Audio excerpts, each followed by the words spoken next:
नमस्कार दोस्तों, स्वागत है आप लोगों का बीएसए ट्रिकी क्लासेस में। तो दोस्तों आज हम बात करेंगे यूपी पुलिस कांस्टेबल 2024। तो 17 फरवरी का पेपर शिफ्ट 2 का पेपर देखकर आपको मजा आ गया। अभी हम लोग यहाँ पर पेपर जो है सॉल्व कर रहे थे यहाँ पर, लेकिन बीच में जो है कुछ नेटवर्क प्रॉब्लम की वजह से आप लोगों की जो है क्लास बीच में बंद करनी पड़ी यहाँ पर। तो हम लोगों ने यहाँ पर करीब जो है 19 तक के हम लोगों ने यहाँ तक के क्वेश्चन डिस्कस कर लिए थे, मिशन शक्ति तक। और इसके बाद जो है कुछ प्रॉब्लम आ गई। तो मैं यहाँ से फिर से जो है शुरू कर ले रहा हूँ आप लोगों के लिए। आवाज़ प्रॉपर आ रही है आप लोगों को?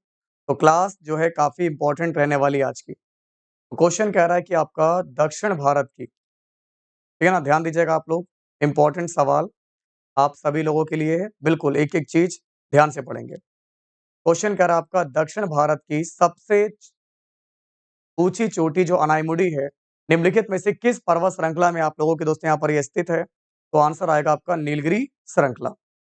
अगला देखिए आपका क्या है? निम्नलिखित में से कौन-सी एक व्यापक और दूरदर्शी पहल है, जिसका उद्देश्य उत्तर प्रदेश राज्य में महिलाओं को सुरक्षा, सलामती और आत्मनिर्भरता के लिए सशक्त बनाना है? आंसर आएगा आपका यहाँ से मिशन शक्ति। चलिए, इसके बाद बढ़ते हैं यहाँ पर आगे। अब देखिए दोस्तों यहाँ पर आगे कुछ हिंदी के इम्पोर्टेंट क्वेश्चन आ रहे हैं, जिनको हम लोग यहाँ पर वन बाय वन करके आप लोगों के साथ डिस्कस करेंगे। ठीक है ना? तो सभी लोग यहाँ पर ध्यान देंगे। हाँ, क्लास को जिन्होंने लाइक नहीं किया है, क्लास को आप लोग लाइक ज़रूर कीजिएगा। अपनी क्लास को मिलकर आप लोग शेयर कीजिएगा और अपनी क्लास को मिलकर आप सभी लोग यहाँ पर सपोर्ट कीजिएगा। क्वेश्चन आपसे क्या आ रहा है दोस्तों यहाँ पर 23 निम्नलिखित में से कौन-सा तत्व आपका तत्सम है? चलिए दिख रहा है आपको? निम्नलिखित में से दोस्तों यहाँ पर कौन-सा शब्द आप लोगों का जो है यहाँ पर तत्सम है? तो सींग, सांवला, सीख या फिर शुष्क? तो शुष्क जो आपका है शुष्कम, ये जो आपका शब्द हमारा ये तत्सम हो जाएगा। तो जिनका भी आंसर आ रहा है तो शुष्क जो कि बिल्कुल सही है। वेरी गुड, बहुत बढ़िया, शाबाश। अब देखिए आपका अगला सवाल आप लोगों के सामने है। निम्नलिखित में से चांदनी शब्द के पर्यायवाची किस विकल्प में है? निम्नलिखित में से चांदनी शब्द के पर्यायवाची आपके किस विकल्प में है? तो आपका सही जवाब आपका क्या होगा? चंद्रिका, चंद्रहास, कौमुदी, मंदाकिनी, ज्योत्सना या फिर ललना? तो मेरे भाई आपका सही जवाब हो जाएगा यहाँ से ऑप्शन बी है कौमुदी और ज्योत्सना। ठीक है ना? तो मेरे भाइयों अगर हम इस क्वेश्चन की बात करेंगे कि चांदनी शब्द के पर्यायवाची किस विकल्प में है, तो आंसर आपका आ जाएगा कौमुदी, ज्योत्सना हो जाएगा। आगे बढ़ते हैं यहाँ पर। अगला सवाल दे रखा है आपका 25 निम्नलिखित में से किस वाक्यांश के लिए दिया गया शब्द सुसंगत है? दिया गया शब्द आप लोगों का जो यहाँ पर सुसंगत है यहाँ पर, तो ये आप लोग बताइए। आपका यहाँ से परफेक्ट आंसर आपका क्या होगा? क्लास जिनको भी पसंद आ रही है लाइक करते रहिए, अपनी क्लास को शेयर कीजिए और अपनी क्लास को मिलकर आप लोग सपोर्ट कीजिए। तो आदि से अंत तक, ठीक है ना? आधोपांत ये आपका जो है सही है, जो पहले ना हुआ हो गलत है, शत्रु को जीतने वाला पढ़ा ना गया हो अपठनीय। तो आपका सही जवाब होगा आदि से अंत तक यानी कि आधोपांत। अब हमारा अगला सवाल आपसे क्या कह रहा है? श्रुति सम। श्रुति सम, भिन्नार्थक, शब्द युग्म, निर्वात और निर्विवाद। निर्वात और निर्विवाद इसका उचित अर्थ क्या है? इसका आपका उचित अर्थ क्या है बताइए? तो आंसर आपका क्या होगा यहाँ से? हाँ जी, निंदा विवाद रहित, है ना? निर्वात निंदा और निर्विवाद विवाद रहित। तो जिसका भी आंसर आ रहा है ऑप्शन ए बिल्कुल सही है। वेरी गुड, बहुत बढ़िया। आगे बढ़ते हैं यहाँ पर। नेक्स्ट क्वेश्चन आपकी स्क्रीन पर है। इसको बताइए आप लोग। 27 अगला सवाल कह रहा है कि निम्नलिखित में से अशुद्ध वाक्य का चयन कीजिए। निम्नलिखित में से अशुद्ध वाक्य का चयन कीजिए। तो आंसर आएगा आप लोगों का तुम मेरे तरफ क्यों चले आ रहे हो? आप देखो तुम मेरे तरफ क्यों चले आ रहे हो? तो ये आपका अशुद्ध है। बाकी आप लोगों के वाक्य सारे शुद्ध हैं। अगला देखिए 28 क्वेश्चन निम्न में से लिंग की दृष्टि से कौन सा विकल्प गलत है? निम्नलिखित में से लिंग की दृष्टि से कौन सा विकल्प गलत है? चूहा, चूहिया, साप, सापिन, है ना? तनुज, तनुजा। लेकिन बनिया का बनियान दे रखा है, ये आपका गलत है। बनिया का बनियान गलत है। अगला सवाल देखिए आपसे क्या पूछ रहा है हमारे यहाँ पर 29 बधु। बधू शब्द का बहुवचन क्या होगा? तो बधू का होगा आप लोगों के यहाँ से बधुएँ। बात समझ में आपको आ रही है? बधू का होगा हमारे यहाँ पर बधुएँ। ये वाला आपका आ जाएगा ऑप्शन नंबर ए वाला। यहाँ पर वधुएँ इसमें आप लोगों का जो है धा में छोटे ऊ की पाई लगती है। ठीक है? चलिए, अगला सवाल आप लोगों के सामने आपको दिया गया है। माँ ने बच्चे को मिठाई खिलाई। माँ ने बच्चे को मिठाई खिलाई। रेखांकित शब्द में कौन-सा कारक है? तो माँ ने बच्चे को मिठाई खिलाई, इसमें कारक क्या है? बच्चे को, माँ ने बच्चे को मिठाई खिलाई, संप्रदान कारक है। यहाँ आपका कारक हो जाएगा संप्रदान कारक है। जिसका भी आंसर संप्रदान आ रहा है बिल्कुल सही है। वेरी गुड, बहुत बढ़िया। निम्नलिखित में से कौन-सा शब्द आपका तद्भव है? तद्भव हिंदी वाला देखो ओष्ठम, मृत्तिकाम, बानर, उल्लू। उल्लू जो शब्द है आप लोगों का ये कैसा है? ये आपका तद्भव शब्द है। उल्लू कैसा शब्द है आपका? तो उल्लू आप लोगों का जो है तद्भव शब्द है, ठीक है ना? चलिए, अब बढ़ते हैं आगे। अगला सवाल आप लोगों के सामने है, इसको देखिए। निरअभिमान, दोस्तों निरअभिमान शब्द में आपका कौन-सा उपसर्ग है? निरअभिमान में, ये आपको बताना है। निर, निरा, निर्भी या निर। तो अगर हम इसकी बात करेंगे तो निर आ जाएगा। जिनका आंसर आ रहा है निर ये वाला, इसमें रा आपका लगेगा आधा वाला। मेरे भाइयों, अगर हम इस क्वेश्चन की बात करेंगे, सही जवाब होगा ऑप्शन नंबर ए, ठीक है ना? चलिए आगे बढ़े यहाँ पर। अगला सवाल है, सवाल नंबर 33। निम्नलिखित में से किस विकल्प में सही समास विग्रह नहीं हुआ है? तो आपका दोस्तों किसमें आपका सही समास विग्रह नहीं है? जैसे आपको दे रखा है नवनिधि, 9 प्रकार की निधियाँ, यज्ञशाला, यज्ञ के लिए शाला, देह लता, लता रूपी देह और वेद पुराण, वेद और पुराण। तो दोस्तों आप यहाँ पर देख सकते हो नवनिधि, 9 प्रकार की निधियाँ नहीं होगा हमारे यहाँ पर, ये आप लोगों को गलत दे रखा है। अष्ट सिद्धि नवनिधि के दाता। तो मेरे भाइयों, आपका सही जवाब होगा ऑप्शन नंबर ए, ये आप लोगों का सही नहीं है। अब देखो निम्नलिखित में से निश्चयवाचक सर्वनाम बताइए कौन-सा है? निम्नलिखित में से आपका निश्चयवाचक सर्वनाम कौन-सा है? निश्चयवाचक सर्वनाम, क्या, यह, कुछ या फिर कौन? तो निश्चयवाचक सर्वनाम में आपका यह आ जाएगा, तो यह हमारा निश्चयवाचक सर्वनाम है। इसके बाद देखिए आपका अगला सवाल है 35 कवीश्वर। कवीश्वर का संधि विच्छेद क्या होगा? कवीश्वर का आप लोगों का संधि विच्छेद क्या होगा?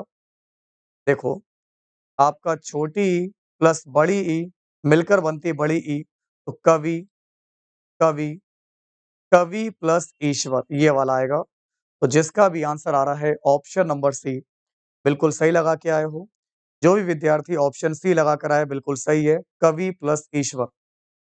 क्या कोई तारे गिन सकता है? दोस्तों क्या कोई तारे गिन सकता है? और यहाँ लगा है प्रश्नवाचक चिन्ह। बताओ इसमें किस चिन्ह का प्रयोग हुआ है? देखो, आपका प्रश्नवाचक चिन्ह का प्रयोग हुआ है। कोष्ठक मतलब होता है ब्रैकेट होना, अर्धविराम मतलब होता है ये अर्धविराम और निर्देशक चिन्ह होता है आपका ये वाला। तो यहाँ पर आपका सही जवाब होगा प्रश्न सूचक चिन्ह होगा। अगला सवाल आप लोगों के सामने है, ईमानदार। ईमानदार में ईमानदार शब्द में कौन-सा विशेषण है? ईमानदार शब्द में आपका कौन-सा विशेषण है? तो ईमानदार में आपका गुणवाचक विशेषण होगा, बिल्कुल सही है। सही जवाब होगा गुणवाचक। फिर मैंने आपको सकर्मक, अकर्मक सब पढ़ाई हैं। सकर्मक क्रिया का उदाहरण कौन-सा है? सोना अकर्मक है, वह छत पर है। सकर्मक, रमेश ने खिलौने खरीदे, राम मंदिर अयोध्या में है। क्या खरीदे? रमेश ने क्या खरीदा? खिलौने। तो आंसर आएगा आपका सी वाला आएगा। जो बालक सी लगा कर आए इसका, कि रमेश ने खिलौने खरीदे, तो जिस बालक का आंसर है रमेश ने खिलौने खरीदे, क्या खरीदे? तो उत्तर आया खिलौने। तो आंसर आएगा आपका ऑप्शन नंबर सी आ जाएगा। क्लियर है? चलिए आगे बढ़े यहाँ पर, भौतिकी। अब देखो आपका सवाल आपको दे रखा है भौतिकी। भौतिकी शब्द में आप लोगों का प्रत्यय कौन-सा है? मेरे भाई, भौतिकी शब्द में आपका प्रत्यय कौन-सा है? भौतिक के बाद लगा है ई। भौतिक के बाद आप लोगों का जो प्रत्यय लगा आपका कौन-सा लगा हमारे यहाँ पर ई लगा है, जो कि बिल्कुल सही है। वेरी गुड, बहुत बढ़िया, शाबाश। अब देखो यहाँ पर आप समझ पा रहे होंगे। अगला सवाल आप लोगों की स्क्रीन पर आप लोगों के सामने है। उमा से पढ़ा नहीं जाता, उमा से पढ़ा नहीं जाता। तो तो यहाँ पर देखो फीलिंग आ रही है ना, उससे पढ़ा नहीं जा रहा, सर में दर्द हो रहा होगा, कोई दिक्कत होगी, कोई परेशानी होगी यहाँ पर, तो उमा से पढ़ा नहीं जाता, तो यहाँ पर आपका होगा भाववाच्य। जो लोग भाववाच्य लगा के आए बिल्कुल सही है, वेरी गुड। फिर हमारा सवाल नंबर 41, कान पर जूं ना रेंगना। कान पर जूं ना रेंगने का मतलब होता है कुछ असर ना होना।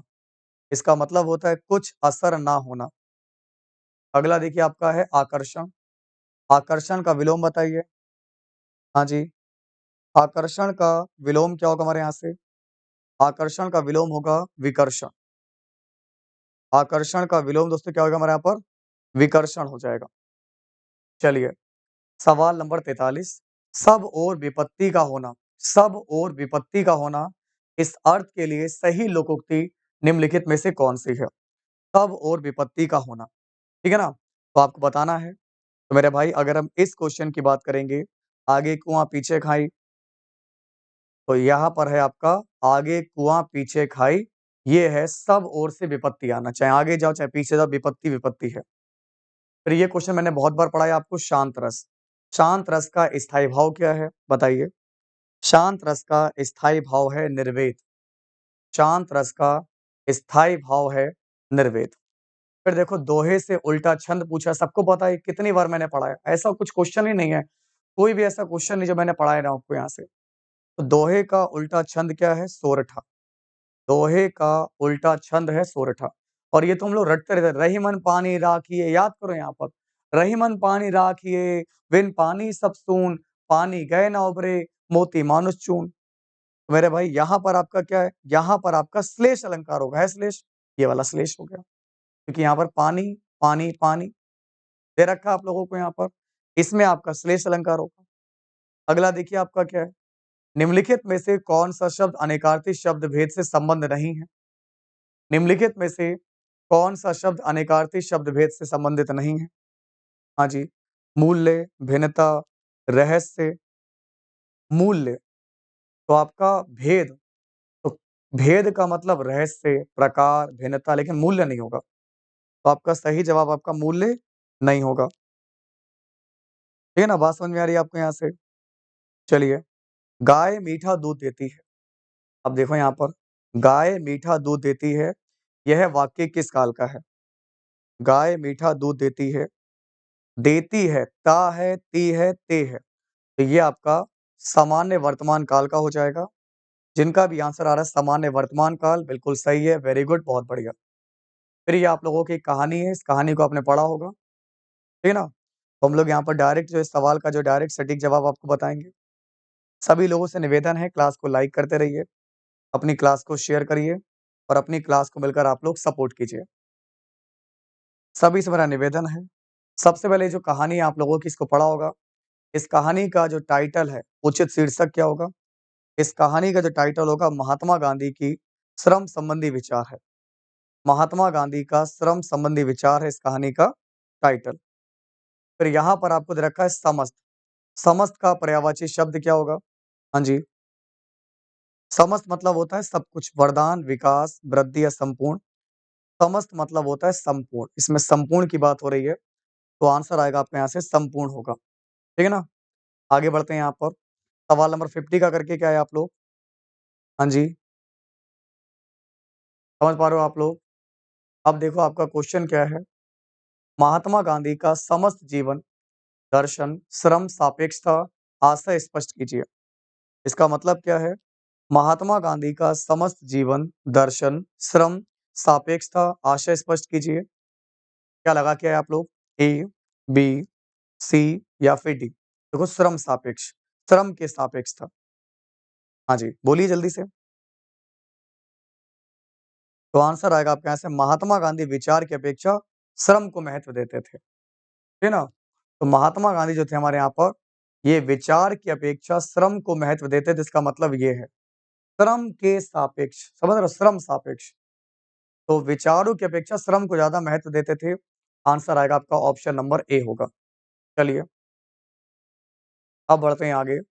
अगला सवाल आप लोगों के सामने है, इसको देखिए। दोस्तों गांधी जी पापी किसे मानते थे? अगला सवाल आपसे पूछ रहे हैं यहाँ पर, गांधी जी पापी किसे मानते थे? और इसमें चोर वाला भी क्वेश्चन आया है। इस गद्यांश के मुताबिक चोर की परिभाषा क्या है? बिना श्रम भोजन करना। चोर मतलब होता है कि बिना श्रम के भोजन करना, ऑप्शन बी होगा। और गांधी जी भैया पापी किसे मानते थे? हाँ जी, है ना? तो गांधी जी आप लोगों के पापी किसे मानते थे? श्रम ना करने वाले को, श्रमिक को, बेरोजगार को या हिंसक को? बताइए। तो मेरे भाई आपका सही जवाब क्या होगा? गांधी जी पापी किसे मानते थे? श्रम ना करने वाले को। आंसर आएगा आपका श्रम ना करने वाले को ही गांधी जी पापी मानते थे। चलिए, नीरजा ये कितनी बार आपको पढ़ा है? नीरजा किसकी कृति है? नीरजा महादेवी वर्मा की कृति है, याद होगा। नीरजा बेटा ये पहली वाली शिफ्ट का जो पेपर था, उससे भी आसान आया है आपका सेकंड शिफ्ट का पेपर। हिंदी भाषा किस हिंदी भाषा किस भाषा से उत्पन्न हुई है? अपभ्रंश, सबको पता है। हिंदी भाषा आपकी अपभ्रंश भाषा से उत्पन्न हुई है। आंसर आएगा आपका यहाँ से अपभ्रंश होगा। 56 क्वेश्चन देखिए, वह बिल्कुल थक गया है। इस वाक्य में आपका थक गया कौन सा क्रिया विशेषण है? कैसे गया आपका? बिल्कुल थक गया, बिल्कुल थक गया। रीति, परिमाण, स्थान को बता रहा है, काल यानी समय को बता रहा है कि वह बिल्कुल थक गया। तो ये परिमाण को बता रहा है, यहाँ पर बिल्कुल थक चुका है हमारे यहाँ पर। परिमाणवाचक क्रिया विशेषण होगा। सही जवाब होगा परिमाणवाचक क्रिया विशेषण। अब देखो निम्नलिखित में से मृदु शब्द का पर्यायवाची शब्द कौन सा नहीं है? मृदु शब्द का कौन सा पर्यायवाची शब्द नहीं है? हाँ जी, मृदु मतलब कोमल, मुलायम, मृषण, कूल नहीं होगा। तो अगर आपका आंसर कूल आ रहा है तो बिल्कुल सही है, वेरी गुड। सही जवाब होगा आपका कूल। इसके बाद देखिए आपका क्या है? श्रुति सम भिन्नार्थक शब्द युग्म दीन दीन का सही अर्थ निम्नलिखित में से कौन सा है? हाँ जी, देखो दिवस और गरीब ये तो आपका गलत हो गया। दिवस और गरीब यही वाला गलत है, बाकी अमीर दिवस, गरीब दिवस, दिवस अमीर नहीं। देखो आपका दिन और दे रखा है दीन, दिन मतलब दिवस होता है और दीन दुनिया, दीन मतलब गरीब। मेरे भाई आपका सही जवाब होगा ऑप्शन नंबर ए होगा। फिर आपका है आंखों के सामने। मेरे भाई अगला सवाल आपका आंखों के सामने मतलब होता है प्रत्यक्ष। मेरी बात समझ रहे हो आप लोग? आंखों के सामने का मतलब क्या होता है? प्रत्यक्ष होता है, प्रत्यक्ष। फिर कह रहा है पंचवटी। दोस्तों अगला सवाल आप लोगों के सामने आपको दिया गया पंचवटी। पंचवटी निम्नलिखित में से किसकी रचना है? हाँ जी, इंपॉर्टेंट सवाल है। मैथिली शरण गुप्त की। पंचवटी आपकी किसकी रचना है? तो ये है मैथिली शरण गुप्त की रचना है। क्लियर है? चलो, अब मुझे लग रहा है मैथ शुरू हो गई आप लोगों की। अब हम लोग यहाँ पर मैथ के एक-एक करके इंपॉर्टेंट क्वेश्चन आप सभी लोगों के साथ डिस्कस करेंगे। कुल मिलाकर आप लोगों की हिंदी जीके में आप लोगों ने बेस्ट किया है यहाँ पर। बहुत बढ़िया क्वेश्चन है, बहुत आसान थे यहाँ पर, कोई भी क्वेश्चन मुश्किल नहीं आया। सारे क्वेश्चन आप लोगों के ईज़ी है, जिनको आप आराम से जो है कर सकते हो। और हिंदी पूरी डिट्टो कॉपी हुई है, पूरी छप गई। मैथ, रीजनिंग में कुछ भी भार नहीं है आप लोगों का। आप सारे क्वेश्चंस के यहाँ पर जवाब दे सकते हो। बात समझ में आ रही है आप लोगों को? सभी से निवेदन है क्लास को लाइक करेंगे और जिन्होंने भी क्लास को जो है सपोर्ट नहीं किया है, अपनी क्लास को लाइक ज़रूर करेंगे, अपनी क्लास को शेयर करते रहिए, अपनी क्लास को सपोर्ट करते रहिए। ठीक है ना यहाँ पर? अब देखो आप लोग यहाँ से क्वेश्चन आपका क्या है, फ़ोकस करिए। इन सबको मल्टीप्लाई करना है, पहले आप इसको सॉल्व करके दिखाओ।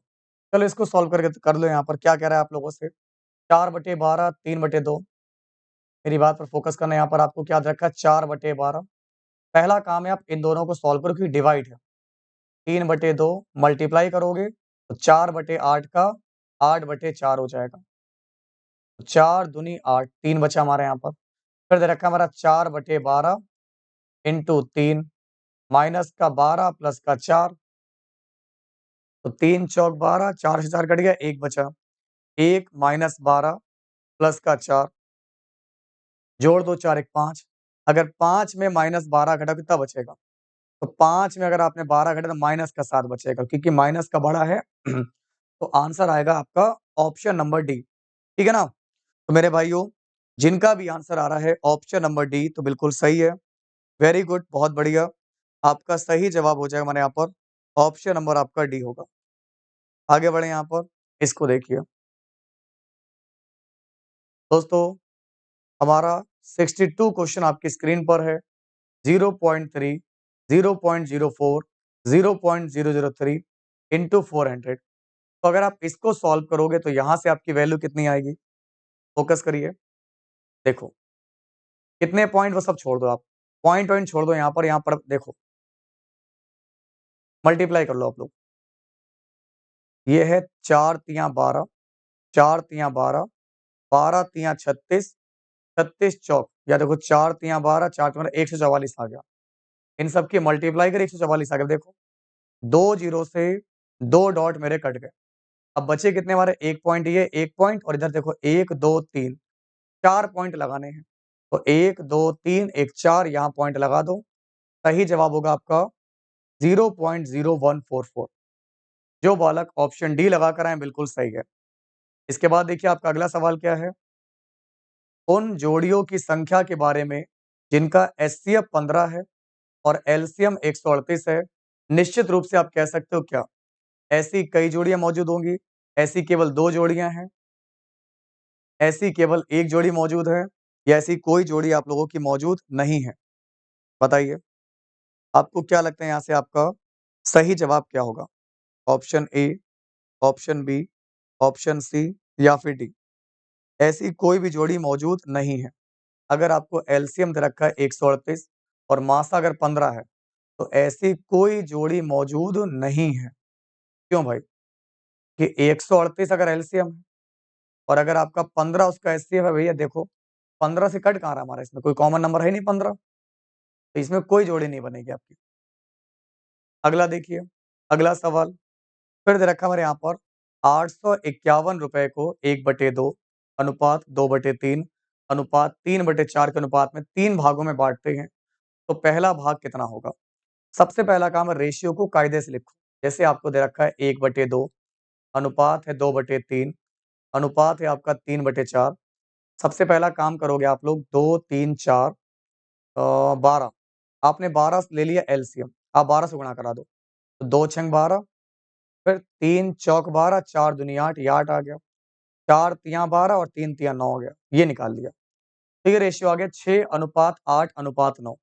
ये पूछ रहा है पहला वाला भाग बताओ। पहले वाले भाग की वैल्यू 6 है। टोटल देखो कितना हो गया हमारा?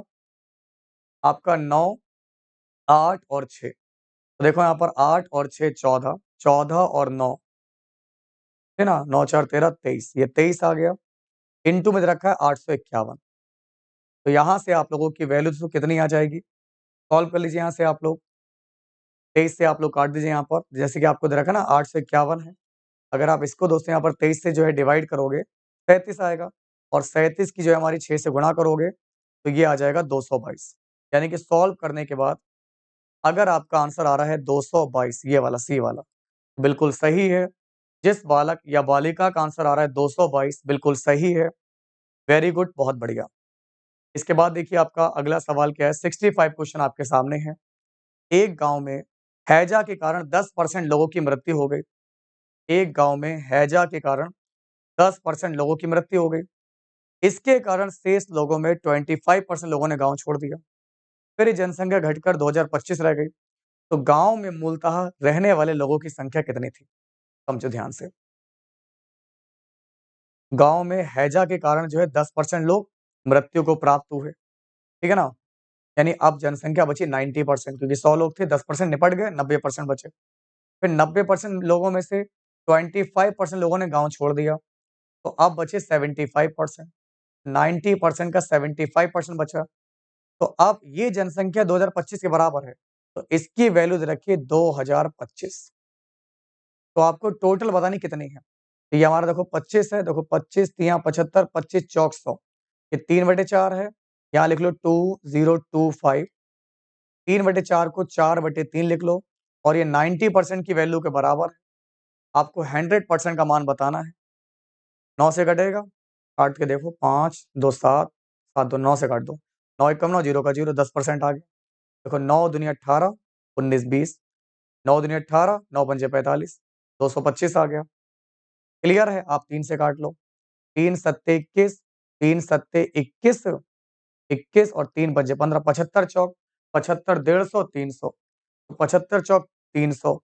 इसका मतलब मेरे भाई 10%।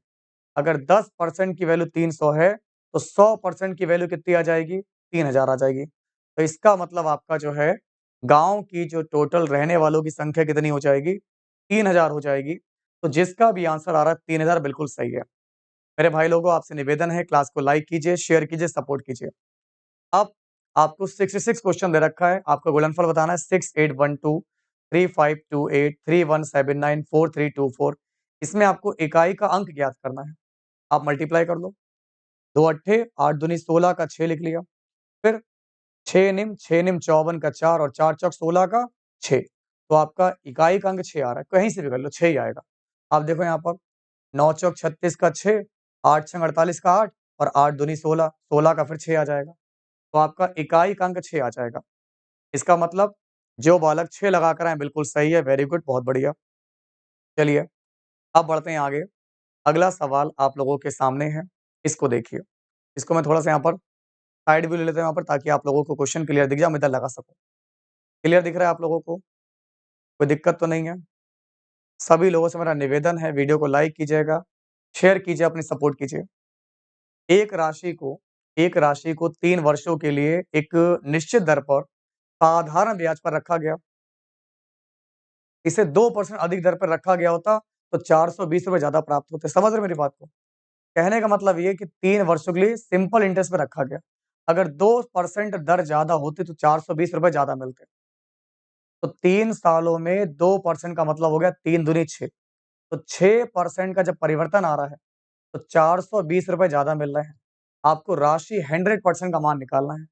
देखो, 6 एकम 6, 6 सत्ते 42। अगर 1 बराबर 70 है, तो राशि 100% का मान पूछ रहा है। 100% का मान दोस्तों आपका हो जाएगा 7000। ओके? जो बालक 7000 पे टिक लगा कर आए, बिल्कुल सही है, वेरी गुड, बहुत बढ़िया। अब हमारा अगला सवाल देखिए 68।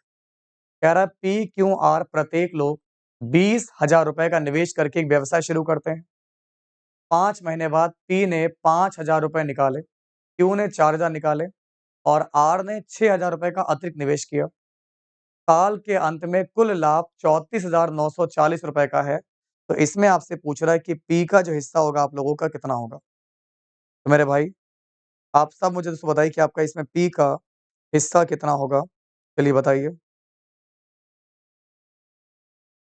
क्लास को लाइक करिएगा, क्लास को शेयर कीजिए, अपनी क्लास को जो है मिलकर सपोर्ट करते रहिए, क्योंकि जिस तरीके से हम आप लोगों को क्वेश्चन प्रोवाइड करा रहे हैं, बिल्कुल सेम एज़ इट इज़ ऐसे ही क्वेश्चन आएँगे। लगाइए, प्रयास कीजिए। हुँ। अब सब लोगों ने जो है प्रत्येक ने इतना रुपया लगाया, कोई दिक्कत? कोई दिक्कत नहीं। कितना लगाया?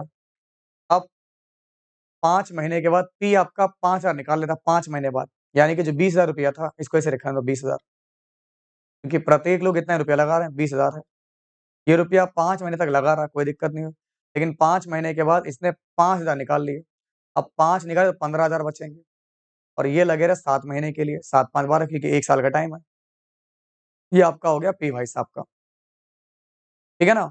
ऐसे ही अब आप लोग कॉमन देख लो, बाद में देख लेंगे, हटाओ। क्यू ने जो है ₹4000 निकाले, 5 महीने बाद पी निकाल रहा है 5000 और क्यू निकाल रहा है 4000। अब इसके भी रुपए थे 20,000, 5 महीने के लिए लगे थे, लेकिन इसने निकाले 4000, तो इसके बचे 16,000। ₹16,000 इसके लगे रहेंगे 7 महीने तक, कोई दिक्कत नहीं। लेकिन आर ने जो है ₹6000 और बढ़ा दिए, इसी 5 महीने के बाद, 5 महीने के बाद। यानी जो ₹20,000 थे, ये तो 5 महीने तक लगे रहे, लेकिन बाकी इसने बढ़ा दिए दोस्तों यहाँ पर 6000, तो ये हो गया 26,000 और ये हो गया 7 महीने के लिए। अब कॉमन डिजिट आपकी क्या है? 3 ज़ीरो। अगर आप ध्यान से देखो, तो देखो मैंने 1000 कॉमन ले लिया, 1 2 3, 1 2 3 कॉमन लिया, 1 1 2 3, 1 2 3 और 1 2 3 कॉमन लिया, 3 3, 3 कॉमन ले लिया। कुल मिलाकर इतना बच रहा है आपका। और कुछ कट रहा है हमारा, देखो 5 कॉमन ले सकते हो, 5 5 5, इसमें 5 कॉमन नहीं है। चलो, मैं थोड़ा-सा यहाँ पर हौचिंग-पौचिंग करता हूँ, देखो 20 पंजे 100, 15 सत्ते 105। तो 20 पंजे 100 लिखा, और 15 सत्ते 105, तो ये हो गया 502, तो इसकी वैल्यू 205 हो गई। लिख लिया यहाँ पर 205। ठीक है, यहाँ लिख लो 205, ये मेरा पी का मान आ गया। यहाँ देखो आपका क्या हमारा, देखो फिर से 20 पंजे 100 है, 16 सत्ते 112, हमारा हो गया 2 1 1 1 212, तो ये हो गया 212 हो गया। फिर देखो हमारा 20 पंजे 100, 26 सत्ते हमारा कितना हो गया हमारे पर, ध्यान दीजिए हमारे यहाँ पर 7 6 42, ठीक है ना, 7 दूनी 14 4 18 182, तो हो जाए हमारे यहाँ पर 282, 282 आ गया। क्लियर, इसको इरेज कर दो। तो अब आप बेटा बताओ कि आप लोगों की पी की वैल्यू कितनी है। जो नंबर आपका 205 से कट रहा है वही आप लोगों का जो है सही जवाब होगा। तो देखते हैं क्या आप इस सवाल का सही जवाब दे पाओगे या फिर नहीं दे पाओगे। क्लास, मेरा निवेदन है अपनी क्लास को लाइक करिए, शेयर करिए, अपनी क्लास को सपोर्ट कीजिए। आपको यहाँ पर दे रखा है 205 है ना, 212 है, और आपको दे रखा है यहाँ पर 282 दे रखा है। तो ये कुल मिलाकर मेरा यहाँ पर 699 हो गया, सही है। और यहाँ पर टोटल वैल्यू दे रखी है 34,950 दे रखी है। तो यहाँ पर आपकी वैल्यू दे रखी है 34,950 है, नीचे आपको दे रखा है 699 दे रखा है, तो काटने पर वैल्यू आ रही 50। अब आपको पी का मान बताना है यहाँ पर, 205 की 50 से गुणा कर दो, जीरो लगा दो, पचम 25, 5 दूनी 10, तो आंसर आएगा 10,250। हटा दें, तो जिस बालक का आंसर आ रहा है 10,250 ये होगा, क्योंकि आपको पता है 1 बराबर 50, आपको चाहे पी निकालना हो 50 से गुणा कर दो, क्यों निकालना 50 से गुणा, ये निकालना 50 से गुणा, तो आपको तो फिलहाल पी निकालना, तो इसकी वैल्यू कितनी आ जाएगी 10,250। अगला देखिए आपका क्या है, नेक्स्ट क्वेश्चन बेहतरीन आप लोगों के सामने है 69। दोस्तों 11 परिणामों का औसत है 50, इनमें से पहले 6 का 51, अंतिम 6 का है 59, छठा परिणाम निकालना है। शॉर्टकट ट्रिक लगाओ, हमने आपको शॉर्टकट तरीका सिखा रखा है। क्या सिखा रखा है आपको, अगर 11 का आपको एवरेज रखा है 50, तो आपके जो पहले के 6 इनका दे रखा है 51 है, तो 51 मेन एवरेज से कितना ज्यादा है सर, एक ज्यादा है, एक ज्यादा है, ठीक है, कोई दिक्कत नहीं। और अंतिम 6 आपको दे रखे हैं, इसका 59 है, ये कितना ज्यादा है सर, ये 9 ज्यादा है आपका, तो ये 9 ज्यादा है आपका।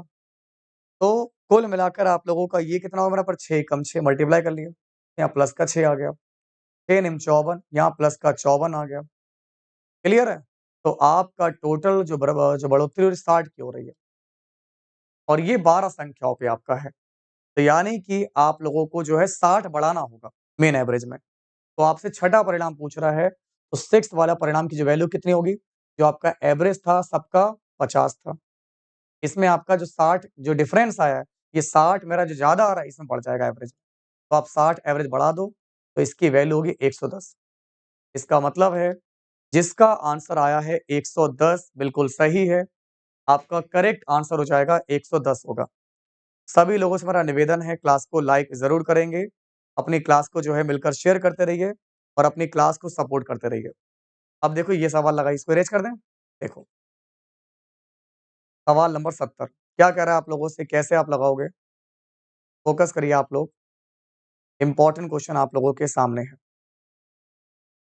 दीप्तेश, तुषार अलग-अलग काम को करते हुए एक काम को क्रमशः 9 और 12 दिन में पूरा कर सकते हैं। दीप्तेश से प्रारंभ करके यदि वे बारी-बारी से एक-एक दिन काम करते हैं, तो काम कितने दिन में पूरा हो जाएगा? अल्टरनेट दे रखा है। एक आपका दीप्तेश और एक आपका तुषार, ये करता 9 में, ये करता 12 में। 9-12 का एलसीएम क्या ले लें? 9 12 18 24 36 ले लो, कि 12 तिया 36 9 चौक 36। अब दीप्तेश शुरू कर रहा है, मतलब पहले दिन में दीप्तेश ने शुरू किया 4 काम हो गया। फिर आपका तुषार आएगा 3 काम होगा, तो ऐसे 2 दिन में। तो 2 दिन में आपका 7 काम हो जाएगा। 2 दिन में 7 काम होगा तो 36 काम कराना है। 7 पंजे 35, 5 दूनी 10, 10 दिन में आपका 35 काम हो जाना चाहिए यहाँ पर, लेकिन आपको 4 कम रखना है यहाँ पर। ये जाकर 32 तक पहुँचाओ यहाँ पर, 7 पंजे 35, 7 चौक 28, 4 से गुणा करो। मेरी बात सुनो, इसकी गुणा करा दो 4 से। तो आपने 4 से गुणा कराया तो 4 दूनी 8 और 7 चौक 28। 8 दिन में 28 काम हो गया। अब बारी आएगी इसकी, किसकी आएगी? दीप्तेश की। अगले दिन ये फिर से 4 काम करेगा, जिसमें आपका देखो 32 काम हो जाएगा। देख पा रहे हो आप लोग? 32 काम हो जाएगा। देख रहे हो? फिर आपका अगले दिन हमारा ये आएगा, ये 3 काम करेगा। तो हमारा अब की बार कितना चाहिए हमें? हमें काम करवाना 36, लेकिन अब की बार काम हो कितना रहा हमारे यहाँ पर? 32 3 35 हो रहा है। मतलब वही चीज़ है, 5 से गुणा कर लो डायरेक्ट, कोई दिक्कत वाली बात नहीं थी। आप 5 से गुणा करोगे 10 दिन में 35 काम, ऐसे तो हो जाएगा, 35 काम हो जाएगा। अब अगली बारी इसकी आएगी और ये 1 दिन में 4 काम करता है, लेकिन 4 तो चाहिए नहीं मुझे। मुझे तो केवल 1 काम करवाना है 36 बनाने के लिए। आप 4 से डिवाइड कर दो, इधर 4 से डिवाइड कर दो, 1 आ जाएगा। तो 10 सही 1/4, इसका मतलब है, और ये कट जाएगा आपका, ये हो जाएगा 1, 35 36। तो हमारा जो टोटल टाइम लग रहा है 10 सही 1/4 का लग रहा है।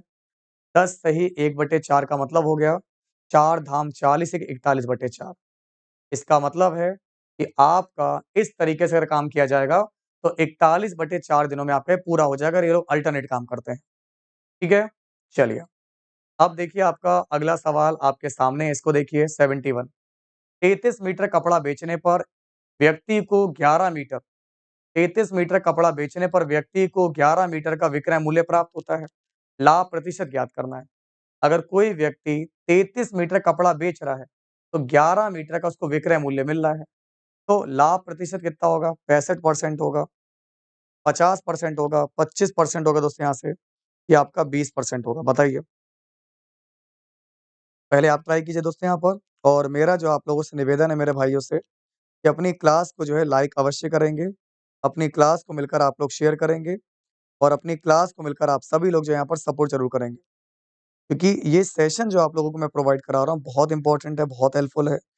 इसी तरीके से क्वेश्चन्स आप लोगों के पेपर में जो है पूछे जाएँगे, जिस तरीके से हम आपको करा रहे हैं। बात समझ में आ रही है आपको? कोई प्रॉब्लम तो नहीं है? कर लोगे आप लोग? हाँ,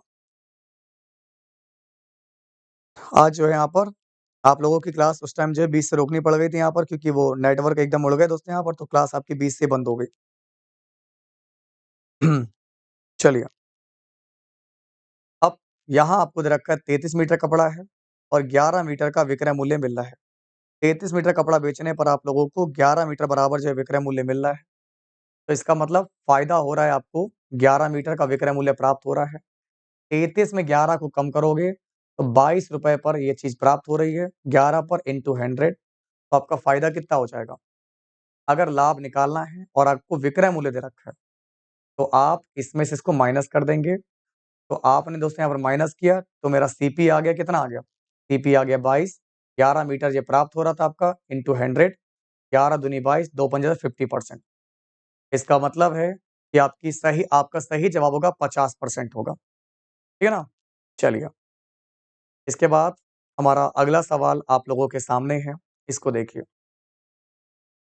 72 नंबर आपकी स्क्रीन पर है, देखते हैं क्या आप इस सवाल का जो है यहाँ पर सटीक जवाब दे पाएँगे। त्रिभुजाकार खेत का आधार उसकी ऊँचाई से 3 गुना है। त्रिभुजाकार खेत का जो आधार है उसकी ऊँचाई से 3 गुना है। यदि खेत की जुताई की लागत ₹24.68 प्रति 100 मीटर स्क्वायर है, ठीक है ना? जुताई की लागत आपको दे रखी है प्रति 100 मीटर स्क्वायर के अनुसार ₹333.18। तो इसका आधार ज्ञात कीजिए। त्रिभुजाकार खेत का आधार इसकी ऊँचाई से 3 गुना है। अब मेरी बात समझना, कैसा भी त्रिभुज है मुझे नहीं पता, लेकिन कह रहा है कि त्रिभुजाकार का जो आधार है, इसका आधार इसकी ऊँचाई से, अगर ऊँचाई 1 तो आधार हो जाएगा 3, क्योंकि इसका आधार इसकी ऊँचाई से 3 गुना है। अब मुझे ये भी तो नहीं पता कि त्रिभुज आपका कैसा है, राइट एंगल है या, क्योंकि आपको कुछ क्लियर तो यहाँ पर है नहीं कि आपका ट्रायंगल जो है कैसा बनेगा यहाँ पर। तो अब आप लोग मुझे बताइए कि आपका जो है यहाँ से परफेक्ट आंसर आपका क्या होगा? सभी लोगों से निवेदन है कि अपनी क्लास को जो यहाँ पर लाइक ज़रूर कीजिएगा, अपनी क्लास को जो मिलकर यहाँ पर शेयर कीजिएगा, और अपनी क्लास को मिलकर यहाँ पर आप लोग जो यहाँ पर सपोर्ट कीजिएगा। मज़ा तो आ रहा होगा पढ़ने में? हाँ भाई।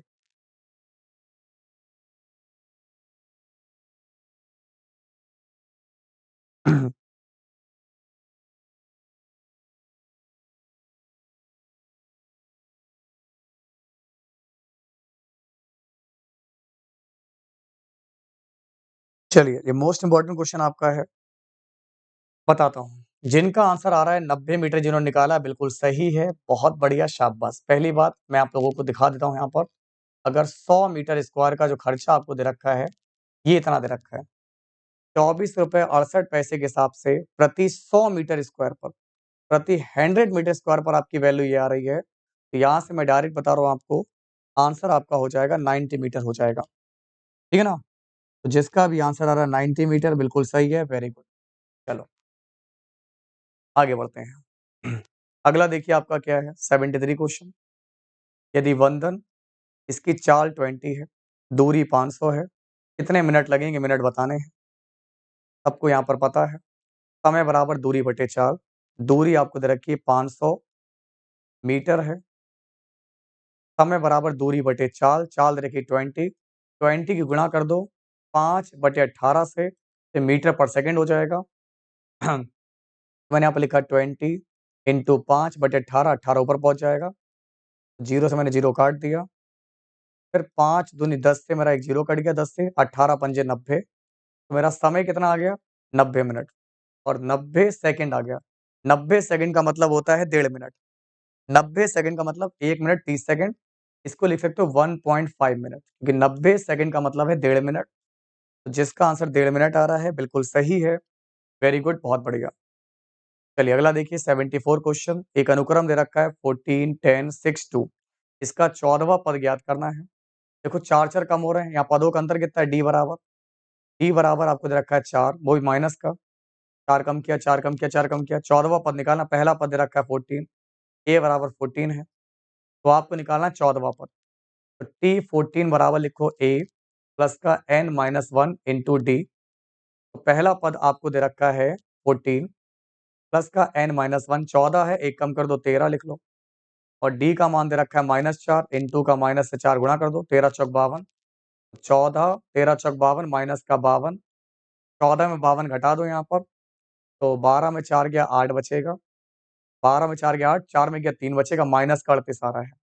इसका मतलब है जिसका भी आंसर माइनस का 38, देखो जिन लोगों का कल पेपर है, खाली यही पाली मैथ रीजनिंग पढ़ के चले जाओ, यही पढ़ना है तुम्हें। हिंदी पूरी ऐसी पढ़ लो, कुछ मत पढ़ो यहाँ पर, बस जीएस के टॉपिक देख लो जो मैंने आपको बताए हैं। जिनका आंसर आ रहा है माइनस का 38 बिल्कुल सही है, वेरी गुड, बहुत बढ़िया, आराम से आप कर लोगे। ठीक है ना?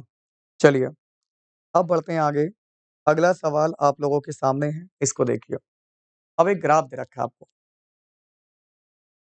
निम्नलिखित रेखा ग्राफ 2001 से 2007 की अवधि को दर्शाता है। तो मेरे भाई ये आपको दे रखा है 2001 से 2007 की अवधि को दर्शाता है, जो किसी कंपनी के आयात की मात्रा और उस कंपनी के निर्यात की मात्रा के अनुपात को दर्शा रहा है। तो ये आपका अनुपात दर्शा रहा है, तो पहले तो अनुपात बना लो। जैसे आपको दे रखा है 0.6 है, तो 0.6 का मतलब 6/10। मेरी बात समझ रहे हो? 6/10 आ गया। 6/10 का मतलब कितना हो गया यहाँ पर 0.6, 2 तिया 6, 2 पंजे 10।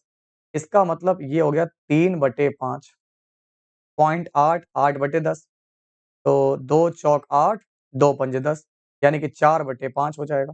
0.3 है, 3/10, 1.2 है, 2 छंग 12, 2 पंजे 10, तो 6/5।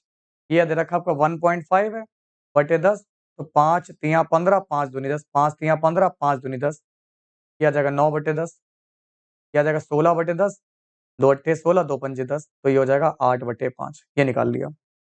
अब समझो यहाँ पर 75 क्वेश्चन पूछ रहा है कि किस वर्ष में कंपनी के निर्यात के अनुपात में आयात न्यूनतम था? बताओ।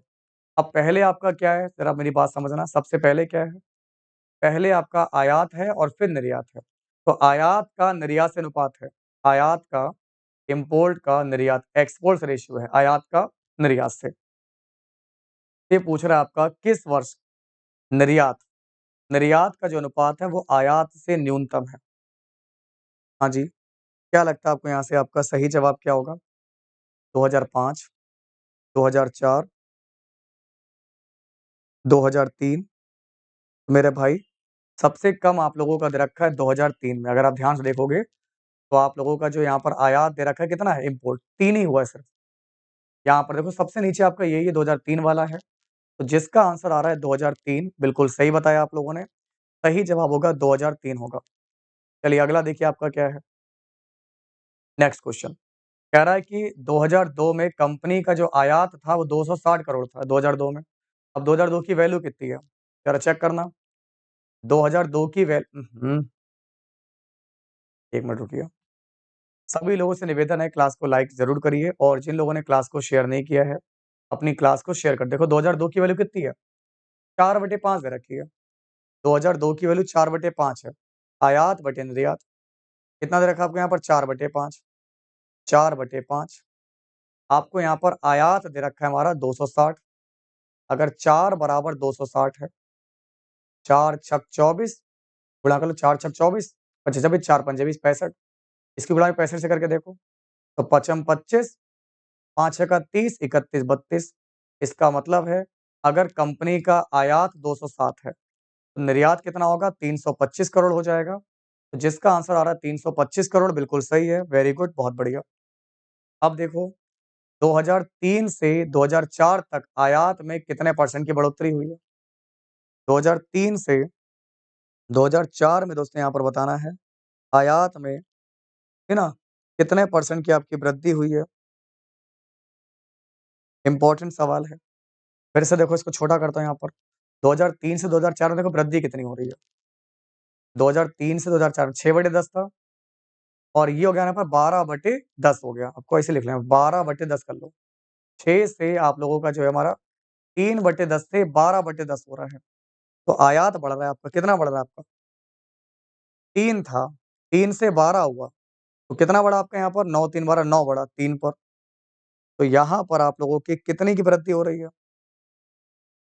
हाँ जी तो यहाँ पर आपका जो डेटा है वो अपर्याप्त है क्योंकि 3/10 से आपका 12/10 हो रहा है आप इस डेटा का प्रयोग नहीं कर सकते आप डेटा का प्रयोग नहीं कर सकते 3/10 12/10 आप इस डेटा का प्रयोग कैसे करोगे आपका निर्यात फिक्स हो गया खाली आयात ही बढ़ रहा है हमारा कुछ लोग क्या करेंगे 9 करेंगे बटे 3 करेंगे इंटू 100 कर देंगे 3 तिया 9 करेंगे 300 कर लेंगे डेटा अपर्याप्त तो यहाँ पर डेटा आपका सही नहीं है ठीक है ना चलिए आगे बढ़े फिर कह रहा है हमारे यहाँ पर इसको देखिए 2004 में आयात 240 करोड़ रुपए है और 2004 और 5 में कुल मिलाकर निर्यात 500 करोड़ है तो 2005 का आयात कितना होगा आयात निकालो अब मेरी बात समझना अगर 2004 और 2005 की वैल्यू देखो कितनी है मुझे बार बार देखना पड़ता है चित्र की तरफ 2004 है मेरा इसको लिखा था मैंने यहाँ पर 2 छंग 12 2 पंजे 10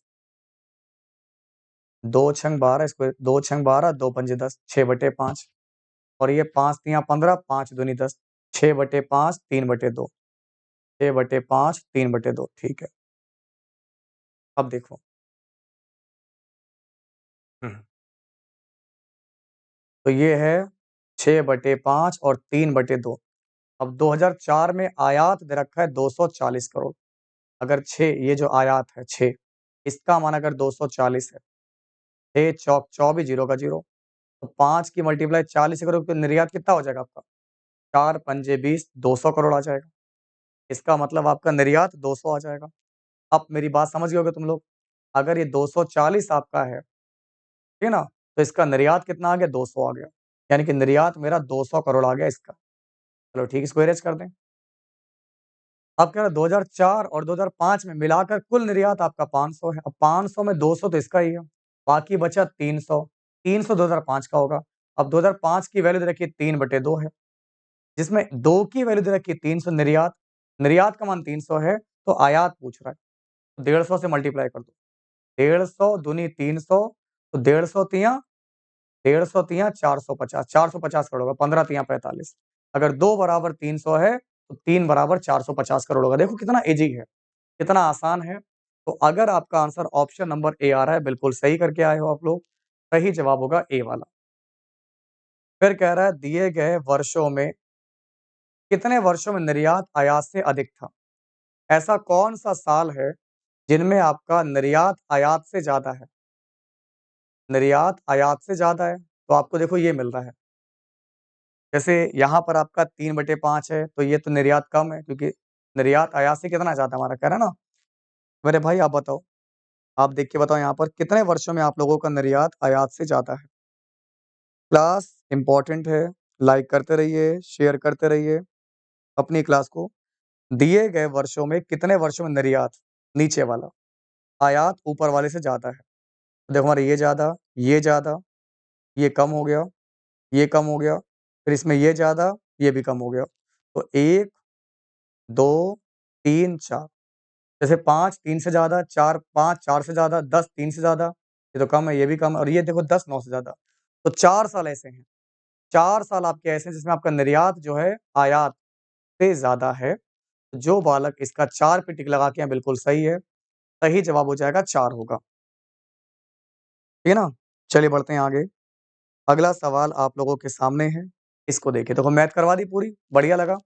अब देखो जानवर, सब्जी, आलू, इनमें आपका लॉजिक क्या होगा? जानवर, सब्जी, आलू। देखो सब्जी में आपकी आलू तो आ जाएगी, लेकिन जानवर आपका अलग होगा। सब्जी के अंदर आलू तो आता है।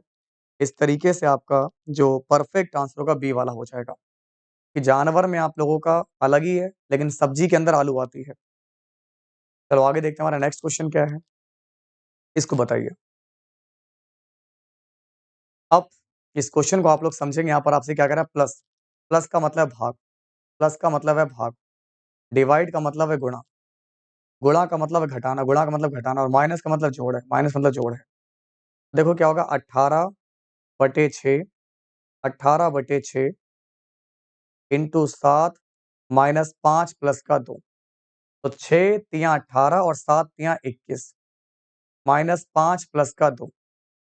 बात समझ रहे हो? अब 21 और 2 23, अगर आप 23 में से 5 घटाओगे 18 बचेगा, 18 5 23, 8 5 13। तो जिसका आंसर आया है 18 बिल्कुल सही है। आपका सही जवाब होगा यहाँ से 18 होगा। इसके बाद सवाल नंबर 82 देखिए क्या है? 4 विकल्पों में से दी गई आकृति x की सही दर्पण छवि बतानी है। तो शीशा हो या दिल हो आखिर टूट जाता है दोस्तों यहाँ पर। आओ तोड़ दें इसको। चलो तोड़ के दिखाओ। तो देखो ये एरो सेम है हमारा, ये तो गलत है, ये भी गलत, ये भी सेम है, चलो ठीक है। ये आपका मुँह इसका नीचे है, तो देखो नीचे है। ये ऊपर आ रहा है, ये भी गलत है, इसका मतलब पहला वाला सही होगा और पहला वाला डी वाले में है, तो जिसका आंसर डी आ रहा है बिल्कुल सही है। तो अगर आप x के सापेक्ष, अब मेरी बात ध्यान दीजिएगा, आप लोग यही तो करके आए होगे, डी वाला कर दिए होगे, लेकिन नहीं, आप मेरी बात समझे नहीं। ये कह रहा है कि दी गई आकृति जो x है, इसकी सही दर्पण छवि क्या होगी? तो इसकी सही दर्पण छवि, चाहे तुम शीशा यहाँ लगाओ, चाहे यहाँ लगाओ, दर्पण पूछ रहा है ना, मिरर इमेज पूछ रहा है। तो मिरर इमेज ये वाली होगी, कहाँ गई? ये वाली। सेम है और देखो ये बिल्कुल सेम है, तो पहला वाला ही होगा। जो बच्चे फर्स्ट लगा के हैं बिल्कुल सही है। आगे बढ़ें, अगला देखो। अब कह रहा है सवाल नंबर 83 में, निम्नलिखित प्रश्न में एक शब्द आपको दिया गया है, उसके बाद 4 शब्द दिए गए हैं, जिनमें से एक दिए गए शब्द के अक्षरों का उपयोग करके नहीं बनाया जा सकता। तो वह शब्द ज्ञात कीजिए। रिकमेंडेशन। तो रिकमेंडेशन का यूज़ करके कौन-सा शब्द नहीं बनाया जा सकता, नहीं बनेगा? कॉमन, COMMON बन जाएगा। इसने बच्चे ने सी पर डॉट बना रखा हो, देखते हैं क्या सही है इसका? मेडिटेट, MEDIATE बन तो रहा है हमारा। मेडिसिन देखो हमारे यहाँ पर, मेडिसिन, MEDIC, ये नहीं बनेगा, क्योंकि मेडिसिन में आपका देखो 2 बार आई आ रहा है, जबकि रिकमेंडेशन में केवल सिंगल आई है। तो मेरे हिसाब से आपका ऑप्शन डी होगा। मेडि बन तो क्या हमारा यहाँ पे देखो, एम भी है, ई भी है, देखो ना आपका ME है, डी है, आई है, ए है और TE है। लेकिन हमारा टी भी तो दे रखा है, देखो। इसने बच्चे ने सही सोचा यहाँ पर, देखो टी हमारा सिंगल टाइम्स है, यहाँ पर आपका टी सिंगल टाइम्स है और एक ही है, ठीक है, डी वाला होगा। आगे देखो। अब क्या रहा है, अगर त्रिभुज डॉक्टर को दिखा रहा है, लिख लो पहले। त्रिभुज शो करता है डॉक्टर को, डॉक्टर हो गया, ठीक है। वकील, वर्ग वकील को दर्शा रहा है, वर्ग जो है आपका वकील को दर्शा रहा है, हटाओ इसको। ये वर्ग हमारा वकील एडवोकेट हो गया, एडवोकेट साहब हो गए। और व्रत जो है साक्षर को दर्शाता है, व्रत। आपका जो सर्किल है ये पढ़े लिखे लोगों को, एजुकेटेड लोगों को दिखा रहे हैं, पर जो लोग लिटरेट हैं, पढ़े लिखे लोग हैं, लिटरेट हैं। तो हमें उन डॉक्टर और वकीलों की संख्या ज्ञात करनी जो साक्षर हैं। हमें यहाँ पर उसके नंबर ज्ञात करने हैं दोस्तों, यहाँ पर जो डॉक्टर और वकील हैं लेकिन आपके साक्षर हैं, पढ़े लिखे, मतलब इस वाले गोले में आने चाहिए। इसमें कॉमन नंबर आपका केवल 5 ही है, इसमें भी है, ये ट्रायंगल में भी और ये गोले के अंदर भी है। तो कॉमन नंबर आप लोगों का 5 हो जाएगा। जिनका आंसर 5 आया बिल्कुल सही है। वेरी गुड, बहुत बढ़िया, शाबाश। क्लियर है, बात समझ में आ रही है आपको? आपको हम पूरा पेपर सॉल्व करवा रहे हैं, एक-एक चीज़ समझाते चल रहे हैं यहाँ पर। तो प्लीज़ क्लास को लाइक अपनी ज़रूर कीजिए। अपनी क्लास को जो है शेयर करिए, अपनी क्लास को सपोर्ट कीजिए। अब यहाँ देखो आपका लॉजिक क्या चल रहा है आपका यहाँ से, इसको देखिए 12, 23, 34, 45, ठीक है ना? 56, अगला स्टेप आपका क्या इसको बताइए? 11-11 देखो 11 जोड़ना है। 2, 3, 4, 5, 6, 7, 7 आएगा देखो 1, 2, 3, 4, 5, 6, 67। इसमें आपको 11 जोड़ना है बस खत्म क्वेश्चन। तो जो बालक 67 लगा के हैं बिल्कुल सही है। अब पिघलना, पिघलना का मतलब हो गया तरल। तरल जो चीज़ें होती पिघलती हैं। जमना, जो सॉलिड फॉर्म होती है, सॉलिड चीज़ें वो आपकी जमती है दोस्तों यहाँ पर। इसका मतलब आपका सही जवाब होगा ठोस। जैसे जो लिक्विड होता है वो पिघला हुआ होता है और जो सॉलिड होता है वो जमा हुआ होता है, फिक्स होता है। ये बच्चा बर्फ लगा के आया मुझे लग रहा है यहाँ पर, गलत करके आ गया। अब 87 क्वेश्चन देखो, डीबीएमएस है एसएमबीडी, तो जावा की वैल्यू क्या होगी बताइए? तो मेरे भाई आप समझे यहाँ पर आपका क्या है DBMS, T, B, M, S और यहाँ पर आपका आ रहा है हमारे यहाँ पर S, M, S, M, B, D. देखो B, D, M, S cross चलो ना, क्रॉस चल रहा है क्रॉस। क्रॉस देखो यहाँ पर S, M, B, D, S, M, B, D cross चल रहा है। देखो जावा है, तो जावा गलत, जे, ए, वी, ए क्रॉस लगा दो। अल्टी-पल्टी कर दो, क्रॉस कर दो। पर बेटा ये तो मैंने तुम्हें कितनी बार सिखाया होगा यहाँ पर। इसमें कितने वर्ग हैं? 1, 2, 3, 3 रो हैं और 1, 2, 3 कॉलम है। तो 3 तिया 9, 2 दूनी 4, 1 एकम 1, तो 9, 4 तेरह 14। इसमें टोटल वर्ग कितने हो जाएँगे?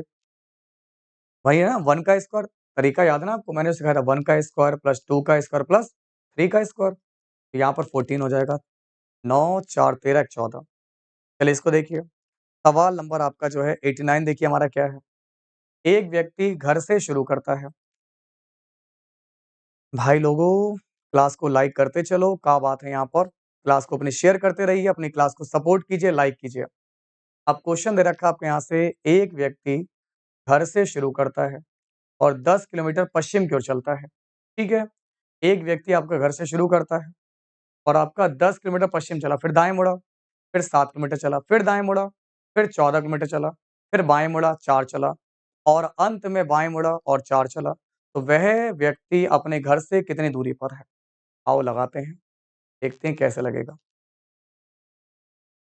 देखो, जानो-पहचानो, एक व्यक्ति घर से शुरू करता है, 10 किलोमीटर पश्चिम चलता है, ठीक है? ये पॉइंट लिया, ये मेरा जो है 10 किलोमीटर पश्चिम गया, छोटा-छोटा लिखेंगे, पश्चिम चला। फिर आपका दाएँ मुड़ गया, आपका राइट साइड मुड़ गया और 7 चला। हमारा दाएँ मुड़कर कितना चला हमारे यहाँ पर 7 ही चला केवल, ठीक है। फिर आपका दाएँ मुड़ा 14 चला, क्या दाएँ मुड़ा 14 ज़्यादा चल लिया आपका। फिर आप लोगों का बाएँ मुड़ गया हमारे यहाँ पर, बाएँ लेफ्ट मुड़ेगा आपका, थोड़ा-सा इसको पीछे करो।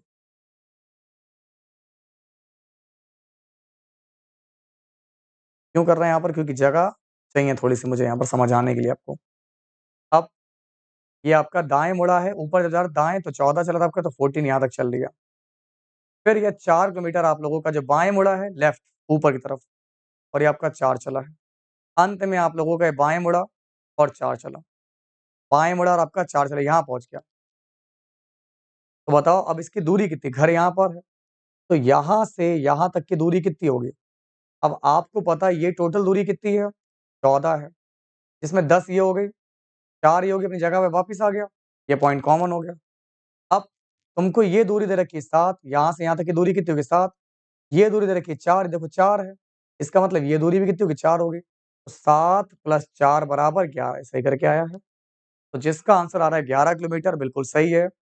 सही जवाब होगा आपका 11 किलोमीटर होगा। अब इसको देखिए 90 नंबर। अक्षरों का कौन-सा समूह दी गई अक्षर श्रृंखला में रिक्त स्थानों पे क्रमिक रूप से रखे जाने पे श्रृंखला को पूरा करेगा? अब देखो क्या है बीसीबी है? ये बच्चा लिख लिख के आ रहा है, चलो इसका मान लेते हैं यहाँ पर, सही कर रहा होगा यहाँ पर। इसने क्या किया यहाँ पर बीसीबी, एसीए, बीसीए घोटाला हो गया। अब यहाँ देखो आपका लॉजिक क्या है? 2 जगह बी है, 2 जगह आपका ए है। सी के बाद बी है, सी के बाद ए है, सी के बाद बी, सी के बाद ए, तो सी के बाद बी है, ठीक है ना? सी के बाद ए होना चाहिए। लेकिन फिर डी आपका कहाँ से हमारे यहाँ पर आ रहा है? सी, ए, सी, बी, डी, सी, बी, डी, सी। सोचो भाई यहाँ पर क्या लगा सकते हैं यहाँ पर देखो और बताओ कि आपका इस सवाल का आप लोगों का जो है क्या बोलते हैं परम सत्य जवाब क्या होगा?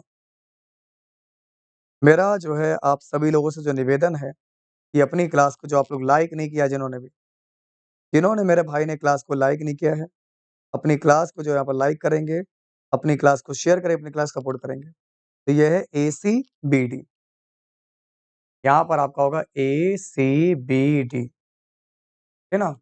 ACBD, यहाँ पर आपका जगह डी आ जाएगा। अब एक तो जगह बहुत कम है यहाँ पर, क्या करूँ यहाँ पर? पतला पॉइंट ले लूँ? ठीक है। अब देखो यहाँ पर, मैं लिख रहा हूँ यहाँ पर से हमारा ACBD, CAD, डी, पी। तो ये लॉजिक आपका मिल गया, लॉजिक आपको फॉलो कर लिया आप लोगों ने। तो ACBD, CA, फिर देखो यहाँ पर DB, ACBD, CA, DB, ACBD, समझ रहे हो आप लोग? ACBD, CADB, clear? फिर यहाँ से आपका देखो कॉमन हो गया, देखो फिर से देखो हमारे यहाँ पर ACBD, CADB, फिर देखो हमारा दे रखा है हमारे यहाँ पर ACBD, ये चल रहा है आपका। तो ACBD, CADB, ACDB, CADB, ACDB, CADB, ACDB, तो इससे मेरा आंसर ये वाला आ जाएगा। इस बालक का आंसर आ रहा है ऑप्शन सी, बिल्कुल परफेक्ट है, वेरी गुड, बहुत बढ़िया। चलिए इसके बाद देखिए हमारा क्या अगला सवाल। नेक्स्ट क्वेश्चन, अब आप लोगों से कथन और निष्कर्ष वाला सवाल है, ये आपसे पूछा जा रहा है। फिर आपके 4 ऑप्शन है हमारा, केवल चौथा, केवल तीसरा, दूसरा तीसरा, पहला दूसरा। आओ देखते हैं। कथन दे रखा है आपका, क्या इष्टतम आवश्यकताओं से अधिक, क्या जो आपकी इष्टतम आवश्यकताएं इनसे अधिक शैक्षिक योग्यता वाले लोगों को नौकरी खोजने से वंचित किया जाना चाहिए? बताओ। जैसे जिन लोगों की इष्टतम आवश्यकताएं हैं, ज्यादा आवश्यकता है यहाँ पर, इनको अधिक शैक्षिक योग्यता वाले लोगों को नौकरी खोजने से वंचित करें? नहीं। यह शिक्षित बेरोजगारी की समस्या को बढ़ा देगा। या हाँ, यह कर्मचारियों के बीच जटिलताएं पैदा करेगा और काम पर प्रतिकूल प्रभाव डालेगा? नहीं। यह व्यक्तियों के मूल अधिकारों के विरुद्ध है। हाँ, इसमें आपकी उत्पादकता बढ़ेगी। तो मेरे भाई आपको क्या लगता है हमारे यहाँ पर क्या बोलते हैं यहाँ पर क्या होगा आपका सही जवाब? बताइए।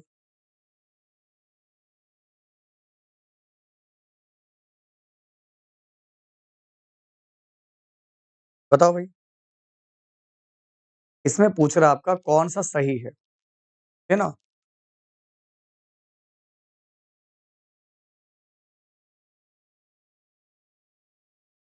चलो, देखो।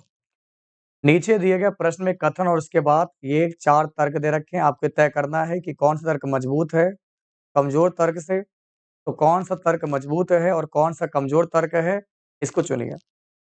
तो बिल्कुल, क्या जो आपकी इष्टतम आवश्यकताओं से अधिक शैक्षिक योग्यता वाले लोगों को नौकरी खोजने से वंचित किया जाना चाहिए? नहीं। नहीं, यह शिक्षित बेरोज़गारी की समस्या को बढ़ा देगा, सही बात है। और हाँ, ये कर्मचारियों के बीच में जटिलताएँ पैदा करेगा और काम पर प्रतिकूल प्रभाव भी डालेगा। ये दोनों बातें सही हैं। यहाँ पर मूल अधिकारों की बात नहीं, उत्पादकता की बात नहीं हो रही है। इसका मुझे नहीं पता बढ़ेगी, नहीं बढ़ेगी। क्या पता वो आलसी हो, कामचोर हो। तो मेरे हिसाब से आंसर आना चाहिए पहला, दूसरा। जो बालक पहला और दूसरा टिक लगा के आए, बिल्कुल सही है, वेरी गुड, बहुत बढ़िया। चलिए, आगे बढ़ते हैं यहाँ पर, देखते हैं हमारा नेक्स्ट क्वेश्चन क्या है आपका, इसको देखिए। हो गया? अब एक और कथन आपके सामने में दे रखा है, यदि तुम मुझे परेशान करोगे, तो मैं तुम्हें थप्पड़ मारूँगी। एक माँ ने अपने बच्चे को चेतावनी दी है, यदि तुम मुझे परेशान करोगे, तो मैं तुम्हें थप्पड़ मारूँगी। एक माँ अपने बच्चे को चेतावनी देती है, तो चेतावनी से बच्चा उसे परेशान करना बंद कर सकता है या सभी बच्चे मूलतः शरारती होते हैं? आपको क्या लगता है यहाँ पर आपका सही जवाब क्या होगा? हाँ जी, तो मेरे भाई बिल्कुल, ये जो चेतावनी इसलिए दी गई है, तो चेतावनी से बच्चा उसे परेशान करना बंद कर सकता है, पॉसिबिलिटी है। लेकिन सारे बच्चे शरारती होते हैं, ये मैं नहीं कह सकता किसी भी आधार पे, तो केवल पहला वाला ही मजबूत होगा। तो जिसका आंसर है केवल पहला, बिल्कुल सही है, वेरी गुड। चलिए, अब ये फिर से वो आ गया, पज़ल वाला आ गया, पज़ल क्वेश्चन। 93 से 97, 93, 94, 95, 96, 97, यानी करीब 5 क्वेश्चन आप लोगों के हैं, पज़ल वाले हैं। ठीक है ना?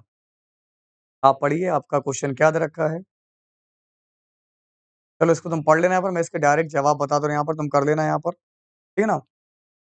इसको जो है आप लोग आराम से पढ़ के कर लेना, मैंने इसको है ऑलरेडी सॉल्व करवा रखा है आपको। तो हम लोग यहाँ पर सीधे आप लोगों को उत्तर बताते चलते हैं यहाँ पर, सीधे-सीधे आपको उत्तर बताते चलते हैं। जैसे कि आपका एक ये देखो 95 मिहिर को कंपनी में 5 वर्ष के लिए नियुक्त किया गया। सुन लीजिए ध्यान से। मिहिर को कंपनी में आप लोगों का 5 वर्ष के लिए नियुक्त किया गया। तो इस दौरान उन्होंने बिना वेतन के 1 वर्ष की छुट्टी ली और बाद में उन्हें सेवा से बर्खास्त कर दिया गया। तो आपका सही जवाब क्या होगा? यदि केवल पीएफ दिया जा सकता है, तो यहाँ पर आपका क्या होगा? इन्हें केवल पीएफ दिया जा सकता है। तो इस पर आपको सी पर टिक लगा के आना था। जो बच्चे सी पर लगा के आए बिल्कुल सही है, वेरी गुड। अब देखो 94 अगला सवाल आप लोगों से क्या कह रहा है हमारे यहाँ पर देखो। श्री अशोक को 10 वर्ष के बाद सेवा से बर्खास्त कर दिया गया। अशोक को 10 वर्ष के बाद सेवा से बर्खास्त कर दिया गया।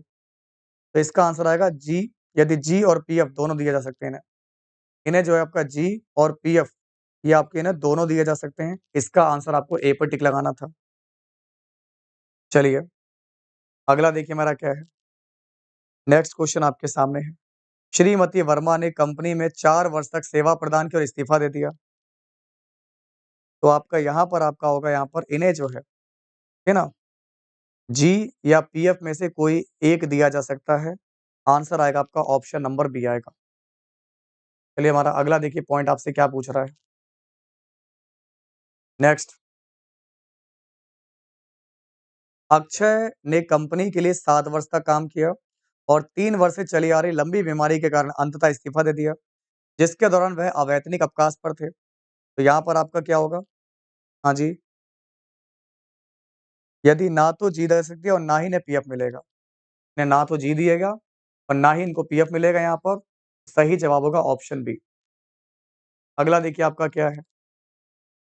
श्रीमती देवल ने कंपनी में 3 वर्ष तक काम किया, हालांकि उस समय के 3/2 वर्षों के दौरान वह अवैतनिक अवकाश पर थी।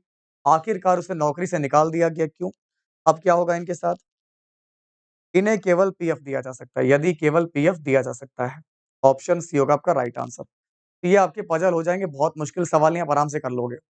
और इसमें मज़ा आएगा तुम्हें यहाँ पर। थोड़ा-सा आप लोग अब जो है अपना आईक्यू लगाइए, ये है आपकी मानसिक अभिरुचि।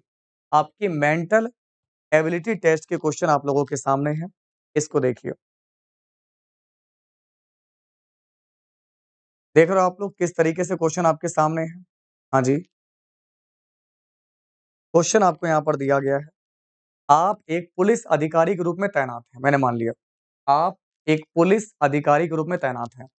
एक महिला ने अपनी नाबालिग बेटी की अतरंग एक महिला आई, उसने अपनी नाबालिग बेटी की अंतरंग अंतरंग मतलब अंतरंग तस्वीरों के संबंध में फ़ोन पर उत्पीड़न की शिकायत की। तो कानून के मुताबिक आप क्या करोगे?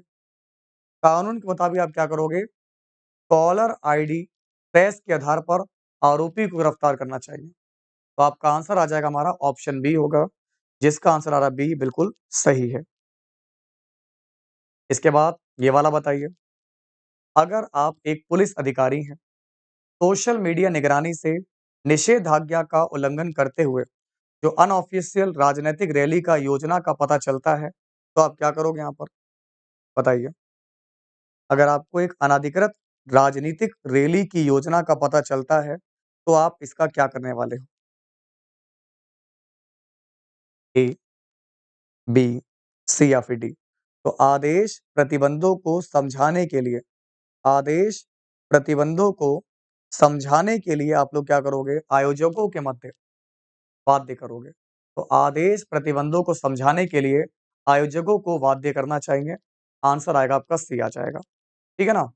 चलिए, अब बढ़ते हैं आगे। अगला सवाल आप लोगों के सामने है। इसको देखिए। हाँ जी, अब देखो दंगा वाला क्वेश्चन आ गया, इसको फ़ोकस कीजिए। दंगा प्रवण क्षेत्र में दंगा प्रवण क्षेत्र में स्टेशन प्रमुख के रूप में सांप्रदायिक सद्भाव बनाए रखने के लिए आपको क्या करना होगा? तो दंगा प्रवण क्षेत्र में स्टेशन प्रमुख के रूप में सांप्रदायिक सद्भाव को बनाए रखने के लिए आप क्या कर सकते हैं यहाँ पर? Option A, option B, option C या फिर ऑप्शन डी? बताइए। अब दंगा है, वहाँ दंगा हो सकता है, लेकिन आप चाहते हो कि लोगों में एक मनभाव जो है, सद्भाव बना रहे, अच्छी भावनाएँ बनी रहें। तो इसके लिए आप लोग जो है यहाँ पर क्या करोगे? बिल्कुल सही बता रहे हो आप लोग मेरे भाई, बहुत बढ़िया कर रहे हो, बहुत बढ़िया, शाबाश। तो आप जो है यहाँ पर शांति के उल्लंघन के लिए शांति के उल्लंघन के प्रयासों को टालने के लिए निवारक गिरफ्तारियाँ करनी चाहिए। आंसर आएगा आपका ऑप्शन सी होगा बिल्कुल आपका परफेक्ट आंसर। अगला देखिए आपसे क्या पूछ रहा है?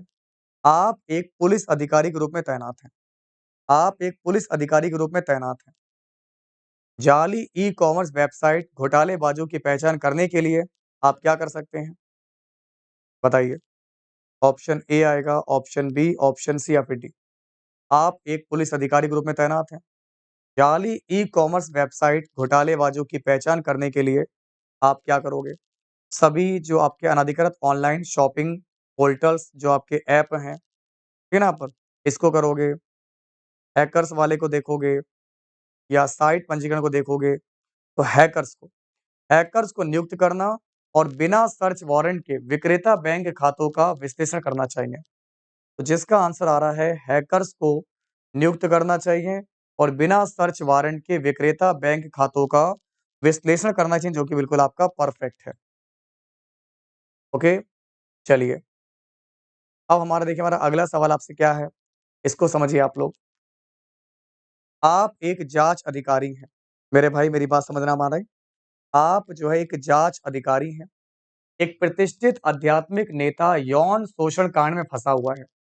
एक बहुत ही फ़ेमस आध्यात्मिक नेता है जो कि यौन शोषण कांड में फँसा हुआ है और वह आपके द्वारा समर्थित अच्छे कार्यों के लिए आशीर्वाद और धन की पेशकश करते हुए दायर की गई कानूनी शिकायतों को रद्द करने का अनुरोध करता है। बेटा आप क्या करोगे? आप नेता की मदद कर दोगे बताओ? तो आप प्रक्रिया के मुताबिक निष्पक्ष जाँच करने के लिए प्रतिबद्ध होना चाहिए। तो आपको अपनी प्रक्रिया के मुताबिक निष्पक्ष जाँच करने के लिए प्रतिबद्ध होना चाहिए। ये नहीं कि उसके पैसे ले लोगे, तुम उसे छोड़ दोगे। तो आंसर आएगा आपका सी वाला होगा। अगला देखिए आपका क्वेश्चन क्या है? अब नेक्स्ट क्वेश्चन ये कह रहा है कि ऑनलाइन कट्टरपंथ के मामले में क्लास को लाइक करते रहिए सभी लोग शेयर ज़रूर कीजिएगा। सभी लोग अपनी क्लास को शेयर ज़रूर करिएगा यहाँ पर। ऑनलाइन कट्टरपंथ के मामलों की जाँच करते समय आपको क्या करना चाहिए? Option A, option B, option C या फिर ऑप्शन नंबर डी होगा।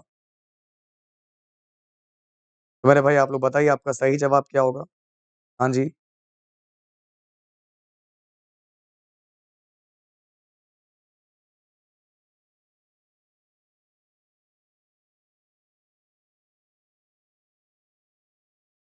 देखते हैं, सबसे पहले आप में से कौन बताएगा? जवाब देते रहिए आप लोग, क्योंकि ऑनलाइन जो आप लोगों की है, सबसे पहले प्रतिक्रियाएँ, ये आप लोगों तो बिल्कुल गलत है, भड़काऊ पोस्ट वाला काम। फिर ऐसे विषयों पर है ना, साइक्रोमैटिक एनालिटिक्स चलाने की आदत मंजूरी प्राप्त, ये भी नहीं है। अब 2 बचे आपके पास, अब लगाओ। पैटर्न विश्लेषण के लिए विशेष फोरेंसिक परामर्श, डाटा अंतर्दृष्टि का आप लोग जो यहाँ पर उपयोग करना चाहिए यहाँ पर या सार्वजनिक सतर्कता के लिए आधिकारिक चैनलों से संबंधित। तो आंसर आएगा आपका सार्वजनिक सतर्कता के लिए आधिकारिक चैनलों पर संबंधित असत्यापित स्नैप्स साझा करने चाहिए। तो जिनका भी आंसर आ रहा है ऑप्शन बी बिल्कुल करेक्ट है। ठीक है ना? चलिए अब बढ़ते हैं आगे। अगला सवाल आप लोगों के सामने है। इसको देखिए काफ़ी लंबा-चौड़ा सवाल आपको देखने को मिल रहा है। अब ये क्वेश्चन आप लोग देखो यहाँ पर कितना लंबा-चौड़ा है आपके सामने। इसको तो डायरेक्ट आंसर ही बता दो यहाँ पर मुझे आप।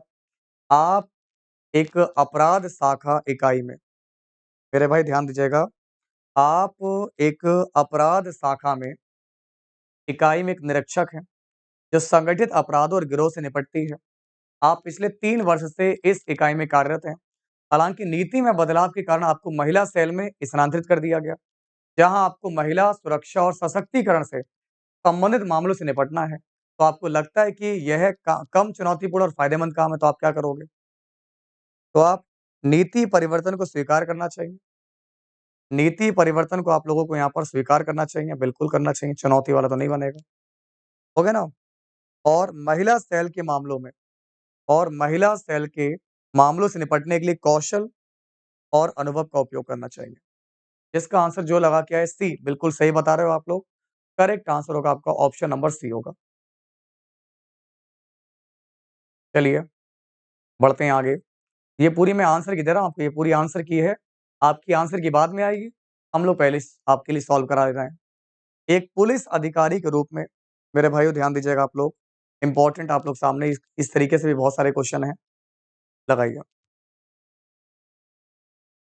ये कह रहा है आपका यहाँ से दिख रहा है आपको, क्लियर दिख रहा है? नहीं दिख रहा है, क्वालिटी वाला थोड़ी देर के लिए।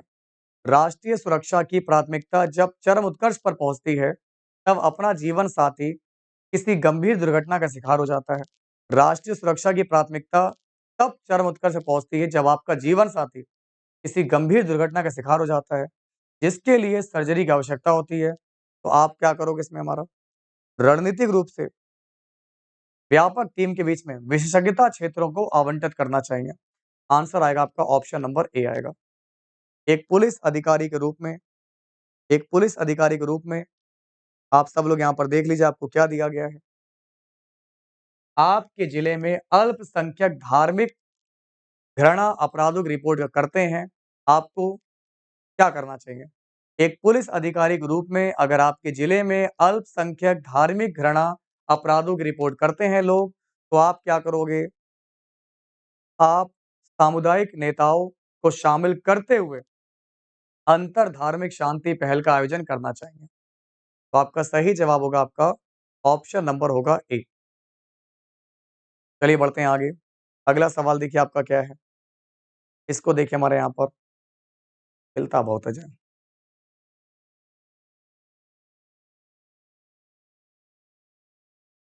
अब देखो हमारा अगला सवाल क्या है? एक पुलिस अधिकारी के रूप में आप वरिष्ठ अधिकारियों के खिलाफ दोस्तों, आपसे दोस्तों यहाँ पर क्या पूछ रहा है हमारे यहाँ पर इम्पोर्टेंट पॉइंट आपके सामने आपको दिया गया है। एक पुलिस अधिकारी के रूप में आप वरिष्ठ अधिकारियों के खिलाफ महिला कांस्टेबल की ओर से कार्यस्थल पर यौन उत्पीड़न की शिकायतें देखते हैं, तो आप क्या करेंगे? तो आप कार्रवाई का वादा करते हुए आंतरिक शिकायत समिति का गठन करना चाहिए। तो आंसर आएगा आपका डी होगा जो कि बिल्कुल सही है। सही जवाब होगा आपका ऑप्शन नंबर डी होगा। ठीक है ना? फिर देखिए, एक पुलिस अधिकारी के रूप में निम्नलिखित में से मैं निम्नलिखित द्वारा देशभक्त का सर्वोत्तम प्रदर्शन कर सकता हूँ, बताओ कैसे? आप देशभक्त का सर्वोत्तम प्रदर्शन कैसे कर सकते हैं? लोकतांत्रिक संसाधनों की सुरक्षा करके। लोकतांत्रिक संसाधनों की सुरक्षा करके आप इसका प्रदर्शन कर सकते हैं। आंसर आएगा आपका बी वाला। ठीक है ना? चलिए। अभी एक क्वेश्चन आपका और बचा हुआ है यहाँ पर, इसको लगाइए और फिर हम लोग रीजनिंग के क्वेश्चन करेंगे। बस एक और बचा हमारा, 1-2 बचे हुए हैं। अब देखो हमारा पर अगला सवाल क्या है? इसको देखिए। एक पुलिस अधिकारी के रूप में आपको अपने कौशल और ज्ञान को बढ़ाने के लिए समय-समय पर प्रशिक्षण और मूल्यांकन से गुजरना पड़ता है।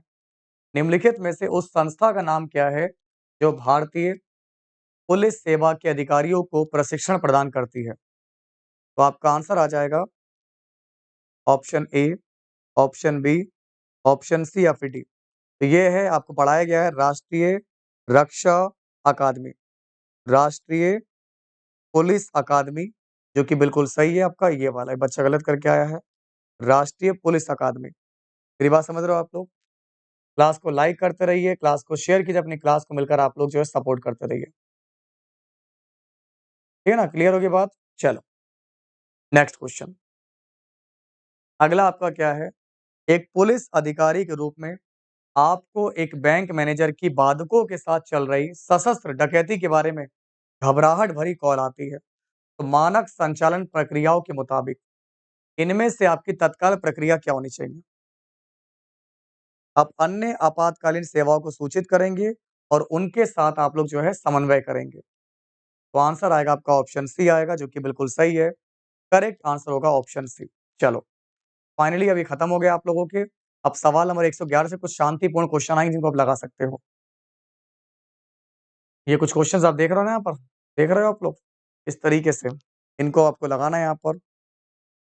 वीडियो को सबसे मेरा निवेदन है लाइक करें, शेयर करें। जैसे आपको देखा पथिक, पथिक का आपका सफर है। तो नाविक नाविक लोग जो है समुद्र यात्रा करते हैं। नाविक लोग आपके समुद्र यात्रा करते हैं। अगला देखो हमारा क्वेश्चन क्या दे रखा है हमारे यहाँ पर, निम्नलिखित प्रश्न में कुछ शब्द दिए गए हैं, उनमें से विषम को छोड़कर बाकी सब सेम है। समर्पित, गरिमामय, असंतुष्ट, तो आशा आएगा आपका असंतुष्ट हो जाएगा। असंतुष्ट आपका सबसे अलग है। असंतुष्ट आपका सबसे अलग है। फिर देखो 20, 20 एकम 20, 20 और 4 40, फिर 24 और यहाँ पर आपका गैपिंग कितनी चली मेरे यहाँ पर? यहाँ देखो आपका 0 है, 4 है, फिर 4 है, 8 4 12, 3 18 हो गया। है ना? फिर आपका 48 हो गया, 48 हो गया यहाँ पर। तो लॉजिक चल कर देखो ये है, 1 का क्यूब में अगर आप 1 का स्क्वायर घटा दो, तो 0 बच रहा है। 2 का क्यूब 8, 2 का स्क्वायर घटा दो, 8 में अगर 4 गया तो 4 बचेगा, देखो 0 4 आ गया, ये सीरीज चल रही है। फिर देखो 3 का क्यूब 27, 27 में 9 गया 18 बचेगा। तो देखो 4 का क्यूब 64 में अगर आप 4 16 घटाओगे 48 बचेगा। तो आपका अगला स्टेप क्या होगा हमारे यहाँ पर? बदल गया आपको यहाँ पर? तो ये आपका 1 का स्क्वायर, 2 का स्क्वायर, 3 का, 4 का, 5 का। तो अगला आपको जोड़ना है 100 जोड़ना है।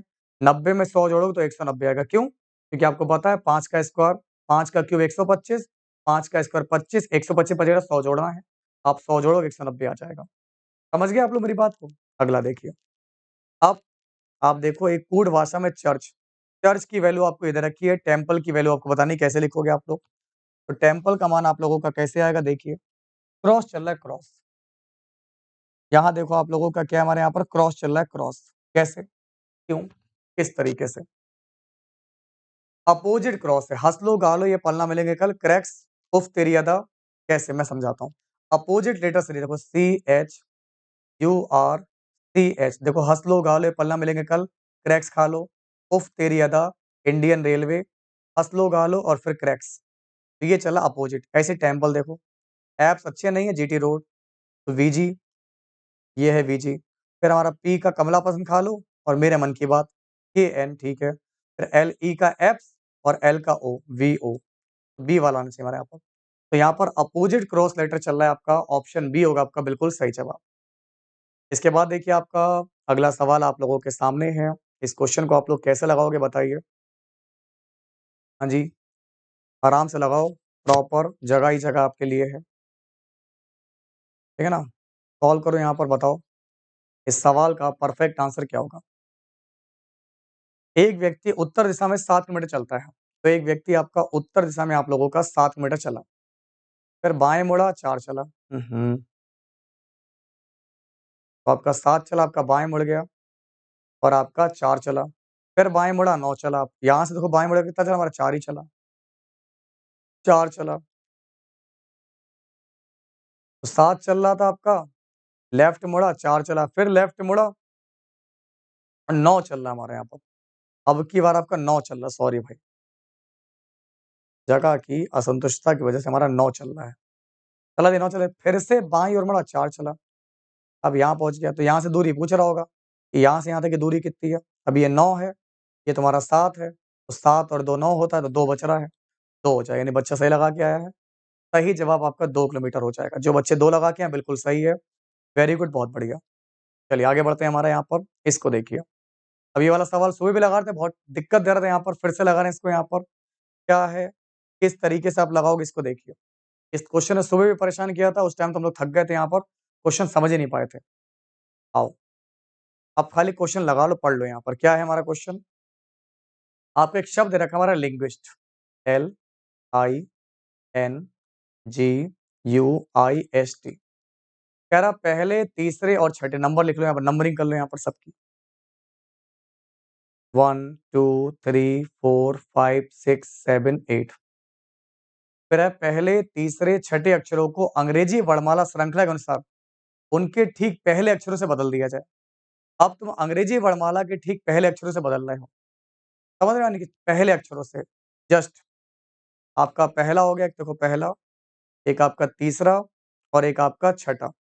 इसको आप अल्फाबेटिकल जो ऑर्डर होता है उसके ठीक पहले वाले अक्षर से बदल दिया। आओ बदलें यहाँ पर। देखो क्या आएगा आपके यहाँ से, एल से पहले का तुम्हारा JKL, JKL, तो यहाँ पर के आ जाएगा, JKL के आ जाएगा, ठीक है। यहाँ देखो आपका एन है, एन से पहले MN, तो यहाँ पर आ जाएगा MN आ जाएगा, यानी कि हमारा M आ जाएगा MN। और यहाँ पर आई है तो HI, आई इधर हमारा एच आई, आई आ जाएगा। तो पहले, तीसरे और छठे को मैंने बदल दिया, ठीक पहले वाले अक्षर से। और फिर बोला चौथे और सातवें अक्षरों को उनके ठीक बाद वाले अक्षर से बदल दो। चौथे और सातवें को, अब देखो यहाँ पर चौथा है और सातवां उनके बाद वाला, तो जी के बाद क्या आएगा हमारा? ए, बी, सी, डी, ई, एफ, जी, एच और एस के बाद टी आता, बदल दिया। तो नवगठित शब्द के, तो जो नया शब्द बना इसके तीसरे और पांचवें अक्षर के बीच कितने अक्षर आ रहे हैं? तो बताओ, जो नया शब्द बना इसके तीसरे और पांचवें अक्षर के बीच में कितने अक्षर हैं? तो जो नया शब्द मेरा बना है इसका तीसरा हो गया हमारा पर एम, और पांचवा शब्द मेरा क्या था? हमारा पर यू दे रखा है, क्यों भाई? तीसरा शब्द तो ये है, पांचवा तो मेरा यू रहेगा ही, क्योंकि ये चेंज किया नहीं है। बाकी तो मैंने कुछ बदला ही नहीं है, यहाँ पर सेम ही रखा है। ये पूछ रहा है इनके बीच कितना गैप होगा, कितने अक्षरों का जो यहाँ पर गैप है। तो एम और यू, एम 13 है, यू 21 है, तो कितना आपका यहाँ पर 8 3 11, तो यहाँ गैप होगा 8 नंबर का। देखो अब लग गया हमारा। उस टाइम नहीं लगा पा रहे थे हम लोग सुबह वाली क्लास में, क्योंकि तो थक गए थे यहाँ पर। तो 8 3 11 21, तो एम और यू इनके बीच में आपका 8 अक्षरों का गैप है। ये बालक बिल्कुल सही लगा के आया है। सही जवाब आपका हो जाएगा 8 होगा। क्लियर है? तो जिस बालक या बालिका का आंसर आ रहा है 8, जो कि बिल्कुल सही है। वेरी गुड, बहुत बढ़िया, शाबाश। समझ में आ रही है बात? क्लास को लाइक करिए, शेयर करिए, सपोर्ट करिए।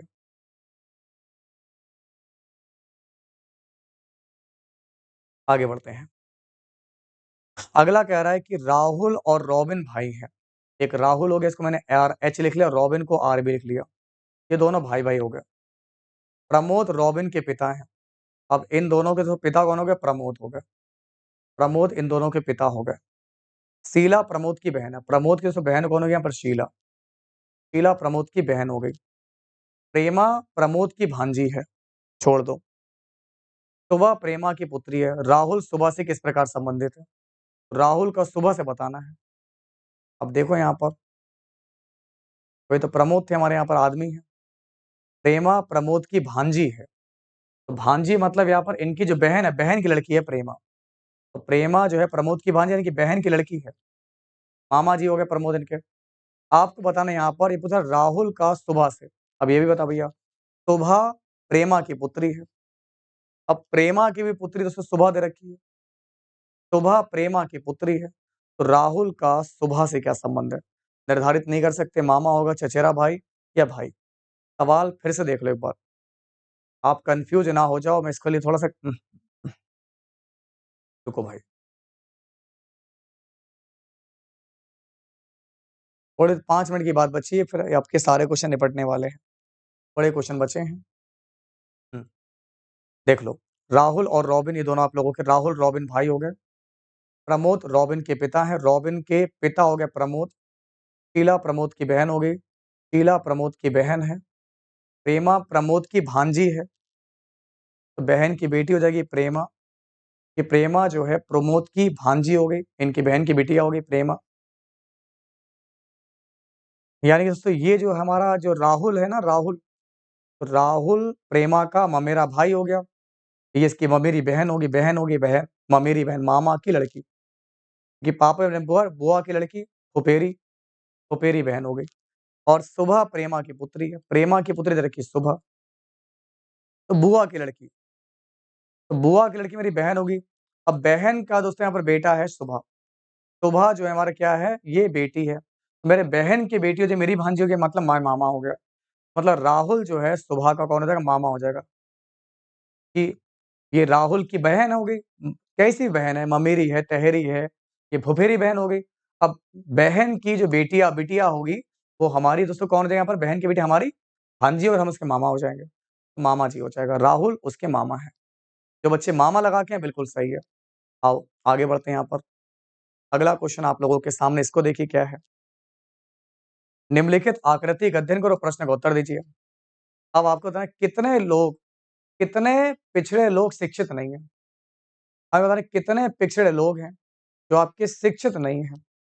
इन्होंने नियोजित की तो बात बोली नहीं है, लेकिन शिक्षित नहीं है। यानी ट्रायंगल हटा दो। ट्रायंगल मैंने हटा दिया। अब बताओ यहाँ पर, कितने जो हमारे पिछड़े लोग हैं जो शिक्षित नहीं है। अब पिछड़े लोग हमारे दे रखे हैं सर्किल में। सर्किल में आप लोगों का ये 7 आ रहा है। एक आपका 5 आ रहा है। तो 7 प्लस 5 मतलब 12 हो जाएगा। तो 12 लोग मेरे जो हमारे पिछड़े लोग हैं हमारे, जो शिक्षित नहीं, नियोजित का मना नहीं किया, जब तक मना नहीं करे तो चलेगा नहीं, कुछ भी करो, तो 12 हो जाएगा।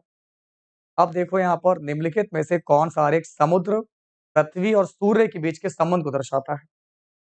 आपको पता है समुद्र पृथ्वी पर है, तो पृथ्वी के अंदर ही समुद्र बने हुए हैं, आसमान में तो समुद्र है नहीं। लेकिन सूर्य आपका एक अलग ऑब्जेक्ट हो गया पृथ्वी से, तो समुद्र पृथ्वी में आते हैं, लेकिन हमारा सूर्य आपका अलग हो जाएगा। सही जवाब होगा बी होगा। चलो आगे बढ़ें।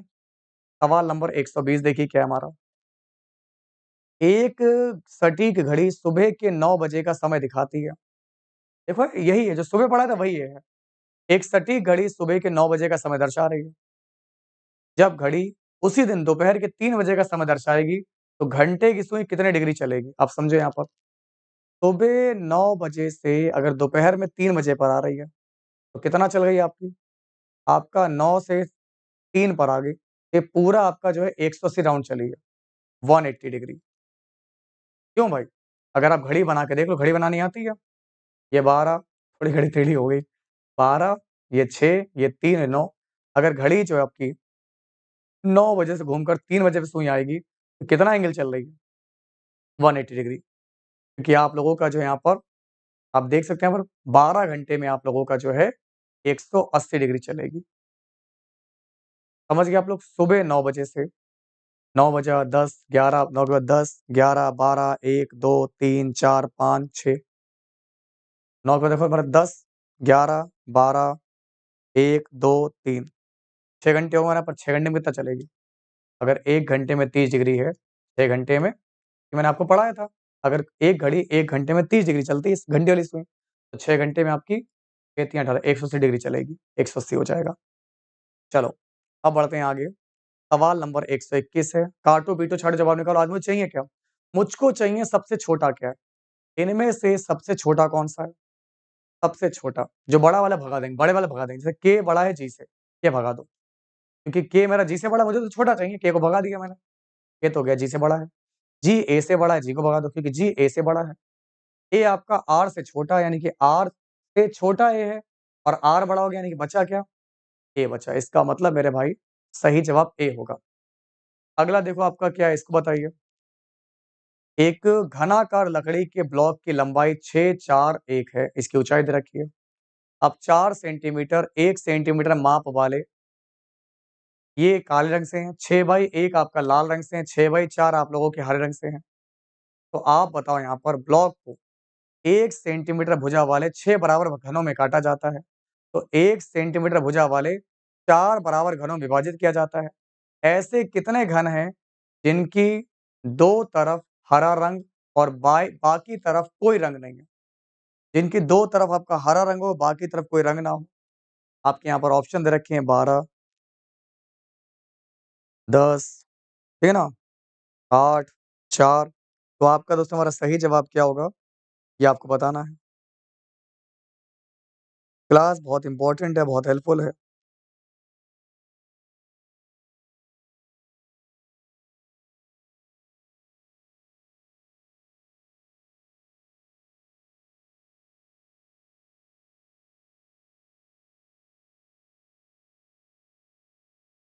तो वही लिखता ना इसका भी आंसर आप लोगों का 8 हो जाएगा। कितना आपका होगा? 8 हो जाएगा यहाँ पर, क्योंकि सिंपल सी बात अगर आप कोई घर बना रहे हो 6, 4/1 लंबाई आप लोगों को यहाँ पर 6 दे रखी है। 1, 2, 3, 4, 5, 6 देखो 1, 2, 3, 4, 5, 6 चौड़ाई है 4 दे रखी है हमारे यहाँ पर। 1, 2, 3, 4 चौड़ाई हो गई और आप लोगों की हमारी ऊँचाई कितनी है? ऊँचाई दे रखी है 1 दे रखी है। ऊँचाई तुम्हारी केवल यहाँ पर 1 दे रखी है, हमारा 1 ही मेरी केवल ऊँचाई हो गई। ऊँचाई केवल आपको 1 दे रखी है, ये है। अब आपको बताना है यहाँ पर ऐसे कितने घन हैं यहाँ पर जिनकी केवल 2 सतह रंगी हुई हों? अब ऐसे कितने घन होंगे यहाँ पर जिनकी केवल जो है 2 तरफ रंग हो हरा वाला हो, भी हरा रंग चाहिए। अब जैसे मैंने मान लिया कि इसके साइड में हमारा हरा है, जैसे कि अगर मैंने माना 4/1 है, इसको काले रंग से, 6/1 को लाल रंग से और 6/4 को हरे रंग से। तो 6/4 देखो ये है, ये हमारे हमारे कॉलम 4/ये तो हरा रंग ये हो गया हमारा। तो कितने साइड हमारे हो जाएँगे हमारे देखो हमारा, जहाँ पर 2 साइड कलर होंगे। एक हमारा देखो हमारा ये ये, एक ये और ये आपकी ये। तो मेरे भाई आपके इसमें टोटल जो आपके कलर बनेंगे 8। तो जिस बालक या बालिका का आप लोगों का आंसर हमारा 8 आ रहा है, बिल्कुल सही है। वेरी गुड, बहुत बढ़िया, शाबाश। 1, 2, 3, 4, 5, 6, 7, 8। तो ऐसे आप लोगों के जो है टोटल यहाँ पर 8 बनेंगे। क्लियर है? जिनके साइड में आप लोगों का यहाँ पर हरा रंग होगा। जिनके साइड में दोनों तरफ आपको हरा रंग मिलेगा और बाकी तरफ कोई भी रंग नहीं होगा क्योंकि बीच में है आपके। तो आंसर आएगा 8। खैर, इसको लगाइए, बोर्ड मास लगाना है। सबसे पहले आप डिवाइड करोगे, डिवाइड कर लो। 12 तिया 36, 12 तिया 36, 30 का 30 आ गया प्लस। इधर मल्टीप्लाई कर लो, 4 तिया 12, 30 12 42 हो जाएगा। देखो 106 लगा के आए बंदा, 42 आएगा। इस सवाल का सही जवाब होगा आपका 42 होगा। ठीक है ना? सभी लोगों से निवेदन है, क्लास को लाइक ज़रूर कीजिएगा। अपनी क्लास को यहाँ पर शेयर करते रहिए, सपोर्ट करते रहिए। अब अगला सवाल आपके सामने है, इसको देखिए। एक स्वास्थ्य के प्रति जागरूक व्यक्ति हाल ही में स्थापित पोषण परामर्श सेवा के हॉटलाइन नंबर को याद करने की कोशिश कर रहा है। उसे निम्नलिखित बात याद करनी होगी। जैसे फ़ोन नंबर आपका जो है 987 से शुरू हो रहा है। फ़ोन नंबर आपका शुरू हो रहा है 987 से और 652 से समाप्त हो रहा है। 652 पे समाप्त हो रहा है। चौथा अंक जो है या तो 246 है और संख्याओं को दोहराया नहीं गया है। चौथा अंक 246 में से होगा कोई हमारे यहाँ पर। और देखिए 987 देखो मिलाओ यहाँ पर। 987 सभी में है, 987, 987, 987। लास्ट में आपको दे रखा है 652 है, 652 है, 652 है। फिर इसने बोला कि चौथा जो हमारा अंक है, वो 246 में से ही है कोई चौथा अंक।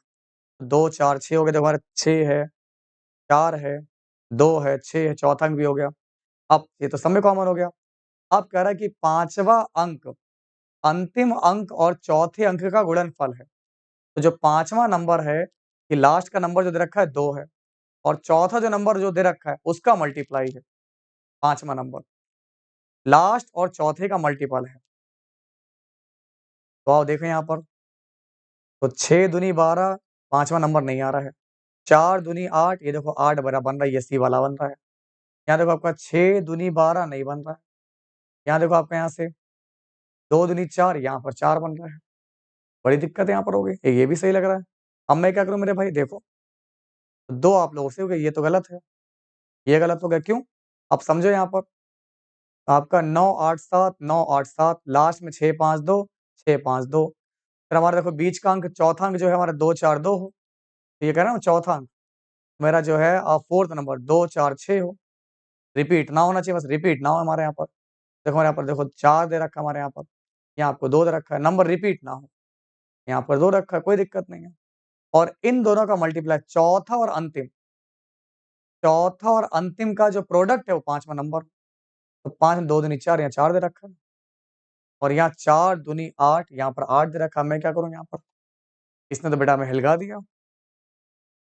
अब बेटा तुम क्या कर सकते हो? बाकी में तो फिर है ही नहीं हमारा, क्योंकि चौथा 6 दूनी 12 ये गलत हो गया। इसमें देखोगे आप लोग चौथा और लास्ट 5वां नंबर देखो हमारे यहाँ पर 6 दूनी 12 ये भी गलत है। ये 2 कन्फर्म हो गए। 987, 652, यहाँ पर आपका आ रहा है दोस्तों हमारा 486 और यहाँ आ रहा है 246। यहाँ आ रहा है 486 और यहाँ आ रहा है 246।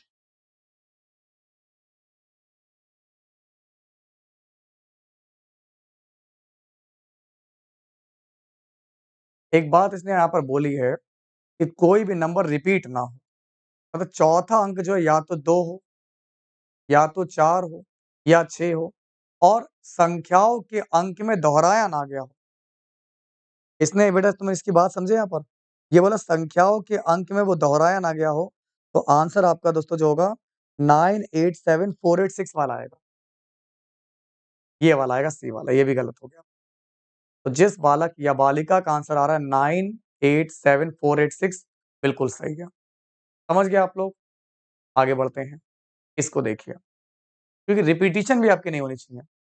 आपका रिपीट भी नहीं होना चाहिए। जैसे यहाँ पर रिपीट हो गया आप लोगों का, यहाँ पर आपका नंबर रिपीट भी नहीं होना चाहिए। आगे बढ़े साहब जी, अगला देखिए। 125 है, निम्नलिखित प्रश्न में एक शब्द दिया गया है, उसके बाद 4 अन्य शब्द हैं। कौन-सा वाला नहीं बनेगा? कौन-सा नहीं बनेगा? तो देखो हमारा पी-आई, पी-आई, पी-ई, पी-ई, डबल टी-ई, डबल टी-ई तो बन गया। फिर देखो यहाँ पर आर-ई-पी-यू-टी-ई, आर है, आर-ई-पी-यू-टी-ई बन गया। देखो हमारा ये बन जाए, हमारा ये लगेगा पहला वाला, क्यों? इसमें सी दे रखा है सी। इसमें कहीं सी है? पी-ई-आर-पी-ई-टी-यू-ए-टी-एच, सी नहीं है। तो पहला वाला ही नहीं बनेगा, तो जिसका आंसर आ रहा है ए, जो कि बिल्कुल सही है, वेरी गुड, बहुत बढ़िया। अब एक कथन निष्कर्ष वाला सवाल आपके सामने आपको दे रखा है, देखो। आपको कथन दे रखा है कि साक्षात्कार पैनल ऐसे उम्मीदवार का चयन कर सकता है, जिनके पास ना तो वांछित योग्यता है और ना ही मूल्य और गुण हैं। एक पैनल है इंटरव्यू वाला, ठीक है ना? जो इन लोगों को जो है क्या बोलते हैं, सिलेक्शन कर सकता है, जिनके पास ना तो कोई क्वालिफ़िकेशन, ना ही कोई मूल्य या गुण है। तो साक्षात्कार पैनल में विशेषज्ञों को शामिल करना यह गारंटी नहीं देता कि चयन उचित होगा। कैसी बात हो रही है? या उम्मीदवारों के चयन के मामलों में साक्षात्कार परीक्षा की कुछ सीमाएँ हैं। क्या लगता है कि यहाँ से आप लोगों का सही जवाब आपका क्या होगा? हाँ जी, option A, B, C, F, D. तो ना तो पहला वाला सही है, ना ही दूसरा वाला सही है। आप बोलोगे सर, ना तो पहला मेरा बन रहा है, ना ही दूसरा बन रहा है। सही जवाब है ना तो पहला, ना तो दूसरा। चलिए, सवाल नंबर 127 देखिए, बताइए। पता लगाइए कि आकृति एक्स का यूज़ करके कौन-सा वाला बन जाएगा। देखो ये आप लोगों का जो बॉक्स दे रखा है कहाँ पर है? इस तरीके से आप लोगों का कहीं बन रहा है? हुँ? यहाँ देखो आपका ये, ये देखो आपका यहाँ पर कुछ बन गया, हमारा ये बन गया। फिर देखो हमारा ये बन रहा है आपका, और रही बात आपकी ये कैसा रही? ये बन रहा है आपका। देखो, क्या आपका बी वाला बन रहा है? सही है ना? कुछ गड़बड़ तो नहीं कर रहा हूँ मैं यहाँ पर?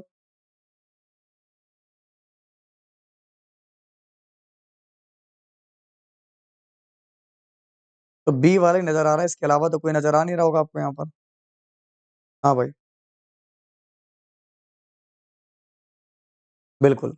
तो जिसका आंसर आ रहा है बी, बिल्कुल सही है, वेरी गुड, बहुत बढ़िया। अगला देखिए आपका क्या है? अब 4 विकल्पों में से पता लगाइए कि पारदर्शी शीट को मोड़ने पर ये पैटर्न कैसा दिखाई देगा। तो अगर आप इस वाले हिस्से को मोड़ते हो, जैसे ये हिस्सा है, ये आप लोगों का जस्ट इसके ऊपर आ जाएगा ना, इसको मोड़ोगे, तो ये मुड़कर आपका ऐसे हो जाएगा, और ये जो लाइनें आपकी सारी लाइनें आप लोगों की ऐसे हो जाएँगी। अब पत्ती ये तो गलत है, पत्ती बनेगी। लाइनें आप लोगों की ये जो आपकी ऐसे हैं, ये जब जाएगा ना तो लाइनें हमारी ऐसे हो जाएँगी, ऐसे हो जाएँगी हमारी।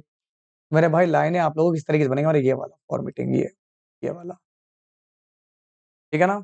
कि बाकी तो लाइनें सीधी हैं, तो बिल्कुल गलत दे रखा है। तो आंसर आपका 4th वाला लग रहा होगा ना आपको? हाँ, ऊपर साइड में। तो जिनका आंसर आ रहा है मेरे यहाँ पर दोस्तों 4th आ रहा है, बिल्कुल सही है। वेरी गुड, बहुत बढ़िया। आप देखिए, वह विकल्प चुनिए जो दर्पण की छवि से काफ़ी मिलता-जुलता है। आपको मिरर इमेज बतानी है, बता लोगे? देखो जी आपका जी बनेगा, जी है। एन आपका एन भी है। आई है, एक्स सेम है। आई, एफ ये वाला बन जाएगा। यहाँ पहले एफ, यहाँ जी सीधा, यहाँ एफ सीधा। आंसर आपका ए होगा। चलो, अब सवाल नंबर 130 है। निम्नलिखित विकल्पों में से कौन-सा विकल्प नीचे दिए गए शब्दों का सार्थक क्रम होगा? सबसे पहले आप लोगों का जो है छोटा-सा शिशु होगा। शिशु, बच्चा होगा, बनेगा। 1 के बाद 5 है। बच्चे में थोड़ा-सा बड़ा होगा, किशोर होगा। जवान मतलब नवकिशोर बनेगा। फिर आपका जो है अडल्ट होगा और फिर बूढ़ा होगा बाद में। तो 1, 5, 4, 3, 2 ये वाला आएगा 1, 5, 4, 3, 2 ऑप्शन नंबर बी। वह आकृति चुनिए जो आपकी बाकियों से अलग है। दोस्तों वह आकृति चुनिए जो आपकी बाकी से आपकी अलग है। हाँ जी, आपको क्या लगता है सही जवाब क्या होगा? 1, 2, 3, 1, 2, 3, 1, 2, 3, 1, 2, 3, 1, 2, 3 सब जगह ये 2 साइड है हमारा अलग, 2 साइड अलग, 2 साइड अलग, 2 साइड अलग, 2 साइड अलग। अब मैं इसमें देखूँ क्या मेरा सबसे अलग है क्या? कुछ नज़र आ रहा है? सही में नज़र नहीं आ रहा, मुझे बिल्कुल नहीं आ रहा।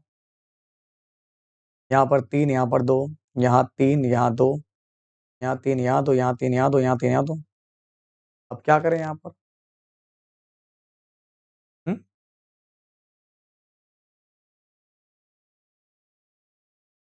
पहचानो मेरे भाई। देखो, जानो, पहचानो और बताओ, मुझे बताओ यहाँ पर आपका सही जवाब क्या होगा? सबसे अलग आप लोगों का हो जाएगा पहला वाला। बताऊँ? देखो, मेरी बात को समझो। अब में दोस्तों हमारा जो है कुछ ना कुछ आप लोगों को कॉमन जो है नज़र आ रहा होगा। जैसे कि देखो हमारा ये आपका पॉइंट आपको दे रखा है हमारे यहाँ पर। इसमें आपको 3 दे रखा है ना? इसमें आपको 3 दे रखा है लेकिन यहाँ पर इसमें जो है मिसप्रिंट हुई ये आप लोगों का लाइन व्हाइट थी यहाँ पर। ये लाइन आप लोगों की जो मैं बता दूँ व्हाइट लाइन थी यहाँ पर, पहले वाले में हमारे। तो इसमें जहाँ तक आप लोगों को त्रुटि मिलेगी, इसमें सब आपके 3-3-3 होंगे और ये केवल 2 लाइनें पेंट होंगी। इसको इन्होंने गलत बना दिया है धोखे से यहाँ पर, इसको स्कैनिंग करने में दिक्कत हो गई होगी, मैं जानता हूँ। स्कैन करने में दिक्कत हो जाती है। अगला सवाल 132 है, एक्स और वाई भाई-भाई हैं। इस क्वेश्चन पर अगर ऐसे ही बनाया होगा, सबको नंबर मिलेगा। अब एक्स और वाई दोनों आप लोगों के भाई-भाई हैं, पुरुष हो गए। आर वाई का पिता है, आर इनका पिता हो गया। टी एस की एकमात्र बहन है, छोड़ दो। एस एक्स का मामा है। तो यहाँ पर एक्स का मामा दोस्तों कौन हो जाए हमारे यहाँ पर? एक्स का मामा हो जाए हमारे यहाँ पर टी। इसको थोड़ा-सा यहाँ पर ऑप्शन बनाते हैं यहाँ पर। इसको मैं कोफ्चे में ला रहा हूँ यहाँ पर, दिख गया आपको? ठीक है, आ गया कोफ्चे में। कह रहा हूँ वहाँ पर एस एक्स का मामा है, एक्स का मामा हो गया एक्स, एस एक्स का मामा हो गया और टी जो है एस की एकमात्र बहन है। इसकी एक ही बहन दे रखी है आपको टी, तो टी इसकी एकमात्र बहन है। तो टी का आर से संबंध क्या होगा? तो टी जो हमारी आर की पत्नी है, बहन बनाती है। बहन तो इसकी है ना और ये इनके मामा हो गए, तो ये मम्मी हो जाएगी। मम्मी के तो भैया मामा होते हैं। ये मम्मी है पापा, ये पति-पत्नी हो गए। तो टी आर की कौन हो जाएगी? पत्नी होगी, तो जिसका आंसर पत्नी आ रहा है बिल्कुल सही है। सही जवाब पत्नी हो जाएगा। अगला देखो हमारा क्या है? अब ये देखो कितना अच्छा सवाल आपके सामने है। एक आदमी है, 5 बेटे, 4 बेटी, 2 भतीजों के बीच में कितना रुपया बाँटता है? यदि प्रत्येक बेटी को प्रत्येक भतीजे से 4 गुना रुपया ज़्यादा मिलता है और प्रत्येक बेटे को प्रत्येक भतीजी से 5 गुना ज़्यादा मिलता है, तो प्रत्येक बेटी का हिस्सा कितना होगा? तो पहले तो यहाँ पर आप लोग जो है, आपके 5 बेटे हैं, 4 बेटियाँ हैं, 2 भतीजे हैं। इनको एक सही फॉर्मेटिंग में लिखिए। बेटे, बेटियाँ, सन, डॉटर और है ना, यहाँ पर आप लोग भतीजे रखें यहाँ पर। हुँ, चलिए। इसको मैंने यहाँ पर रिप्रेज़ेंट कर दिया, यहाँ पर एन से रिप्रेज़ेंट कर दिया। अब क्या करें यहाँ पर? किस तरीके से करें? कह रहा है अगर प्रत्येक बेटी को प्रत्येक भतीजे का 4 गुना, मतलब बेटी, डॉटर, इससे यहाँ पर भतीजे से यहाँ पर भतीजे मैंने यहाँ पर एन माना है।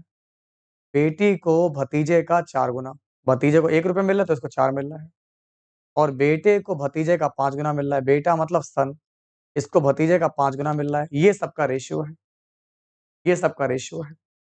कोई दिक्कत? अब मैं इसको ऐसे ही लिख रहा हूँ यहाँ पर एसडीएन। फिर से देखो यहाँ पर बेटी को भतीजे का 4 गुना, अगर भतीजा 1 तो बेटी को 4 मिल रहा है और बेटे को भतीजे का 5 गुना, भतीजा 1 तो बेटे इसका 5 गुना हो जाएगा। अब 5 बेटे हैं, तो 4 पंजे 20 मल्टीप्लाई कर लो। 4 बेटियाँ तो 4 पंजे 20, 2 भतीजे हैं तो 2 एकम 2 हो गया। तो बताओ प्रत्येक बेटी का हिस्सा कितना हो जाएगा? हाँ जी, तो प्रत्येक बेटी का यहाँ पर आपका हिस्सा कितना होगा निकाल लीजिए। 10, 10, 1 प्रत्येक बेटी का हिस्सा आप निकाल सकते हो, अपने डॉटर का 10 है। 10, 10, 20 और 1 21 12900 है ना? हाँ जी, 3 सत्ते 21, 3 चौक 12, 3 तिया 9, 43 को कटेगा नहीं, वैल्यू पॉइंट में आएगी नहीं। कुछ ना कुछ तो यहाँ पर गलती करी है। क्वेश्चन को एक बार आप लोग देख लो यहाँ पर, अंतिम पड़ाव पर हम लोग चल रहे हैं यहाँ पर। देखते हैं कि आप में से कौन जो है इस सवाल को आप लोगों का जो यहाँ पर बिल्कुल सटीकता से बता सकता है। बिल्कुल आप लोग यहाँ पर सही बता रहे हो। अगर आपने यहाँ पर 1200 दिया है जो कि बिल्कुल सही है, तो प्रत्येक जो यहाँ पर बेटी है, इसको जो है ₹1200 मिलेंगे। समझ गए आप लोग? ₹1200 मिलेंगे प्रत्येक बेटी को, 12 4 1600। ₹1600 जो होगा यहाँ पर, ये इनके हिस्से में आएगा। ये इनके हिस्से में आएगा आपका ₹1600। 5 4 9 और 1 10। आपको कोई दिक्कत नहीं हो रही यहाँ पर? कर लोगे आप लोग? ये आप लोगों के इनके लोगों के बीच में बाँटे गए रुपए हैं। आगे बढ़ा जाए यहाँ पर, इसको देखिए। अगला सवाल आपकी स्क्रीन पर है, इसको देखिए मेरा क्या है।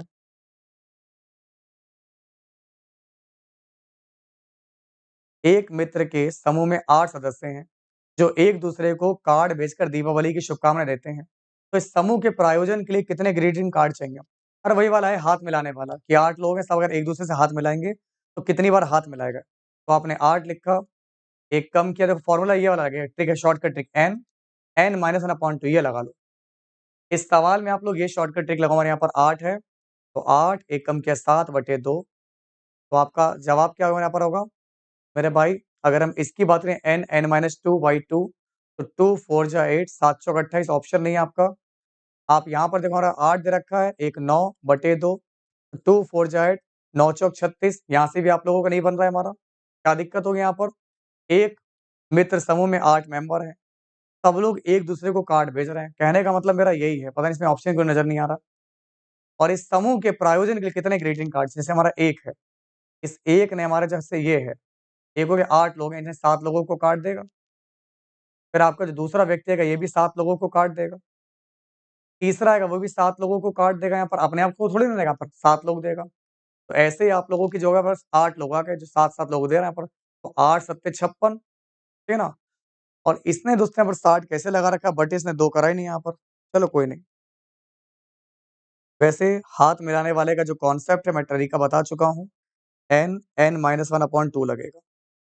आपका जो कॉन्सेप्ट आपका क्या है? तो कॉन्सेप्ट आपका ये वाला लगेगा हमारे यहाँ पर n(n-1/2) क्लास जिसको भी पसंद आई हो, वो अपनी क्लास को लाइक ज़रूर करेगा, अपनी क्लास को मिलकर शेयर करेगा, अपनी क्लास को मिलकर आप सभी लोग सपोर्ट करेंगे, क्योंकि मैंने बहुत ही इम्पोर्टेंट क्लास आपको प्रोवाइड कराई है।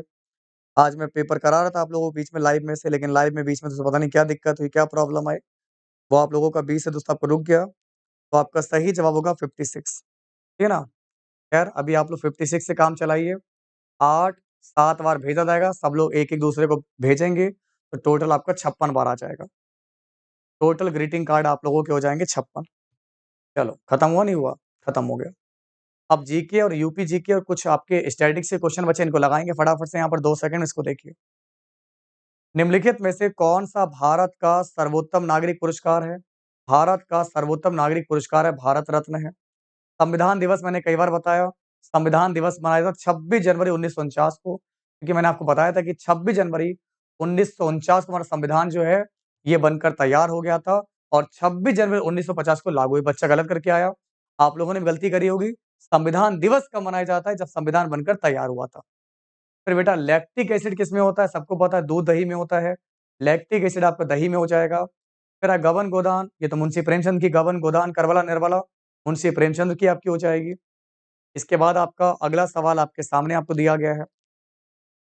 फिर मैंने कहा था जनगणना कितनी बार पढ़ा है आपको? दशकीय जनगणना कराने की ज़िम्मेदारी निम्नलिखित में से किस मंत्रालय पर होती है? जनगणना कराने की ज़िम्मेदारी आपकी होती है गृह मंत्रालय पर। आपका सही जवाब होगा आपका गृह मंत्रालय होगा। फिर देखिए आपका क्वेश्चन है, राष्ट्रीय मानवाधिकार आयोग का मुख्यालय कहाँ पर है? तो राष्ट्रीय मानवाधिकार आयोग इसका है, मुख्यालय नई दिल्ली में है। साइबर क्राइम की शिकायत दर्ज कराने के हेल्पलाइन नंबर आपका क्या है? 1930। गुड़ी पड़वा त्योहार फेस्टिवल याद करो, गुड़ी पड़वा महाराष्ट्र होगा सही जवाब। गुड़ी पड़वा आप लोगों का यहाँ पर महाराष्ट्र हो जाएगा। बस अंतिम पड़ाव, पूरा पेपर हम लोगों ने यहाँ पर सॉल्व किया आज।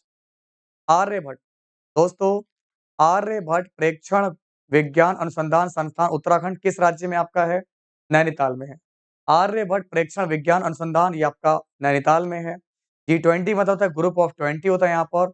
G20 अभी आपको पढ़ाया भी गया था, बट G20 पर की पूरी वीडियो पढ़ी है। जिन्होंने भी जीएस की खान चैनल को सब्सक्राइब नहीं किया है, आप सब लोग यूट्यूब पे सर्च कीजिएगा @GS की खान 1। जब आप यूट्यूब पे सर्च करोगे आपको चैनल मिलेगा, इसके बारे में सब कुछ ये सारे टॉपिक आपके वहाँ पड़े हुए हैं। 145 क्वेश्चन देखिए क्या है? दोस्तों भारत का सबसे बड़ा अंतर विभागीय अभिसरण कार्यक्रम ऑपरेशन कायाकल्प, बेटा यूपी की तो बात हो रही है यहाँ पर। ऑपरेशन कायाकल्प की बात करेंगे। ऑपरेशन कायाकल्प शुरू किया गया उत्तर प्रदेश सरकार के द्वारा। हमारे यूपी पुलिस की टैगलाइन क्या है दोस्तों? सुरक्षा आपकी संकल्प हमारा। यूपी पुलिस की टैगलाइन है आपकी सुरक्षा आपकी संकल्प हमारा। ठीक है ना? चलिए, बस अंतिम पड़ाव आप लोगों के सामने, इसको देखिए। भारत का निम्नलिखित में से कौन-सा पड़ोसी देश भारत के साथ भूमि साझा नहीं करता? भूटान चिपका हुआ है, म्यांमार पूरब में चिपका है, नेपाल उत्तर में चिपका है, मालदीव आपका नहीं चिपका हुआ है। आंसर आएगा मालदीव है। टोक्यो एशिया में किस देश की राजधानी है? बाली लगा के आ गया। टोक्यो सबको पता है जापान की राजधानी, टोक्यो किसकी है? टोक्यो आपकी जापान की राजधानी है। इसके बाद देखो 49 संयुक्त राज्य अमेरिका में स्थित ग्रैंड कैनियन किस नदी के द्वारा निर्मित किया गया है? तो ग्रांड कैनियन जो आपका है, ये किसके द्वारा किया गया? कोलोराडो, सही लगाया बच्चे ने यहाँ पर। सही जवाब होगा आपका कोलोराडो, कोलोराडो। और आज का अंतिम सवाल है, देखो जीएसटी से आ रहा है क्वेश्चन है, इससे पहले वाले में जीएसटी आया और इस वाले में जीएसटी आया कि भारत में राष्ट्रव्यापी जीएसटी का विचार सबसे पहले निम्नलिखित में से किसके द्वारा प्रस्तावित किया गया था? तो जीएसटी का विचार सबसे पहले आप लोगों का सी रंगराजन समिति लगा के आगे गलत है। ये आपसे समिति नहीं पूछ रहा है, केलकर टास्क फोर्स। तो प्रस्ताव जो है प्रस्तावित किया था केलकर टास्क फोर्स के द्वारा। तो ये पूरा पेपर मैंने आपको कराया। इससे पहले वाली वीडियो मैंने आपको 19 क्वेश्चन कराए थे। अगर आपको पूरा पेपर देखना है स्टार्टिंग वाला, तो ये मैंने वीडियो आपको प्रोवाइड कर दी इसका ये वाले पार्ट में, लेकिन वो वीडियो बीच से बंद हो गई थी। बाकी के मैंने आपके आधे सवाल नंबर 19 से पूरे पेपर को कराया है यहाँ से आपको। तो क्लास पसंद आई हो तो लाइक ज़रूर करें, क्लास को शेयर करें। कल वाले विद्यार्थियों के लिए all the best, best of luck, अच्छे से तैयारी करिएगा सब लोग यहाँ पर, अच्छे से मेहनत कीजिए। तो मिलते हैं आप लोग, ख़्याल रखिएगा आप लोग और जो भी नए विद्यार्थी यहाँ पर हैं, जिन्होंने यहाँ पर जीएस की खान चैनल को सब्सक्राइब नहीं किया है, तो उन सभी लोगों से कहना चाहेंगे यहाँ पर कि आप सब लोग यहाँ पर जीएस की खान चैनल को आप लोग जो यहाँ पर ज़रूर सब्सक्राइब कीजिएगा। आप लोग यहाँ पर जीएस की खान चैनल को यहाँ पर ज़रूर सब्सक्राइब कीजिएगा। मिलते हैं आप लोग, ख़्याल रखिएगा। जय बीएसए क्लास। जय हिंद, वंदे मातरम।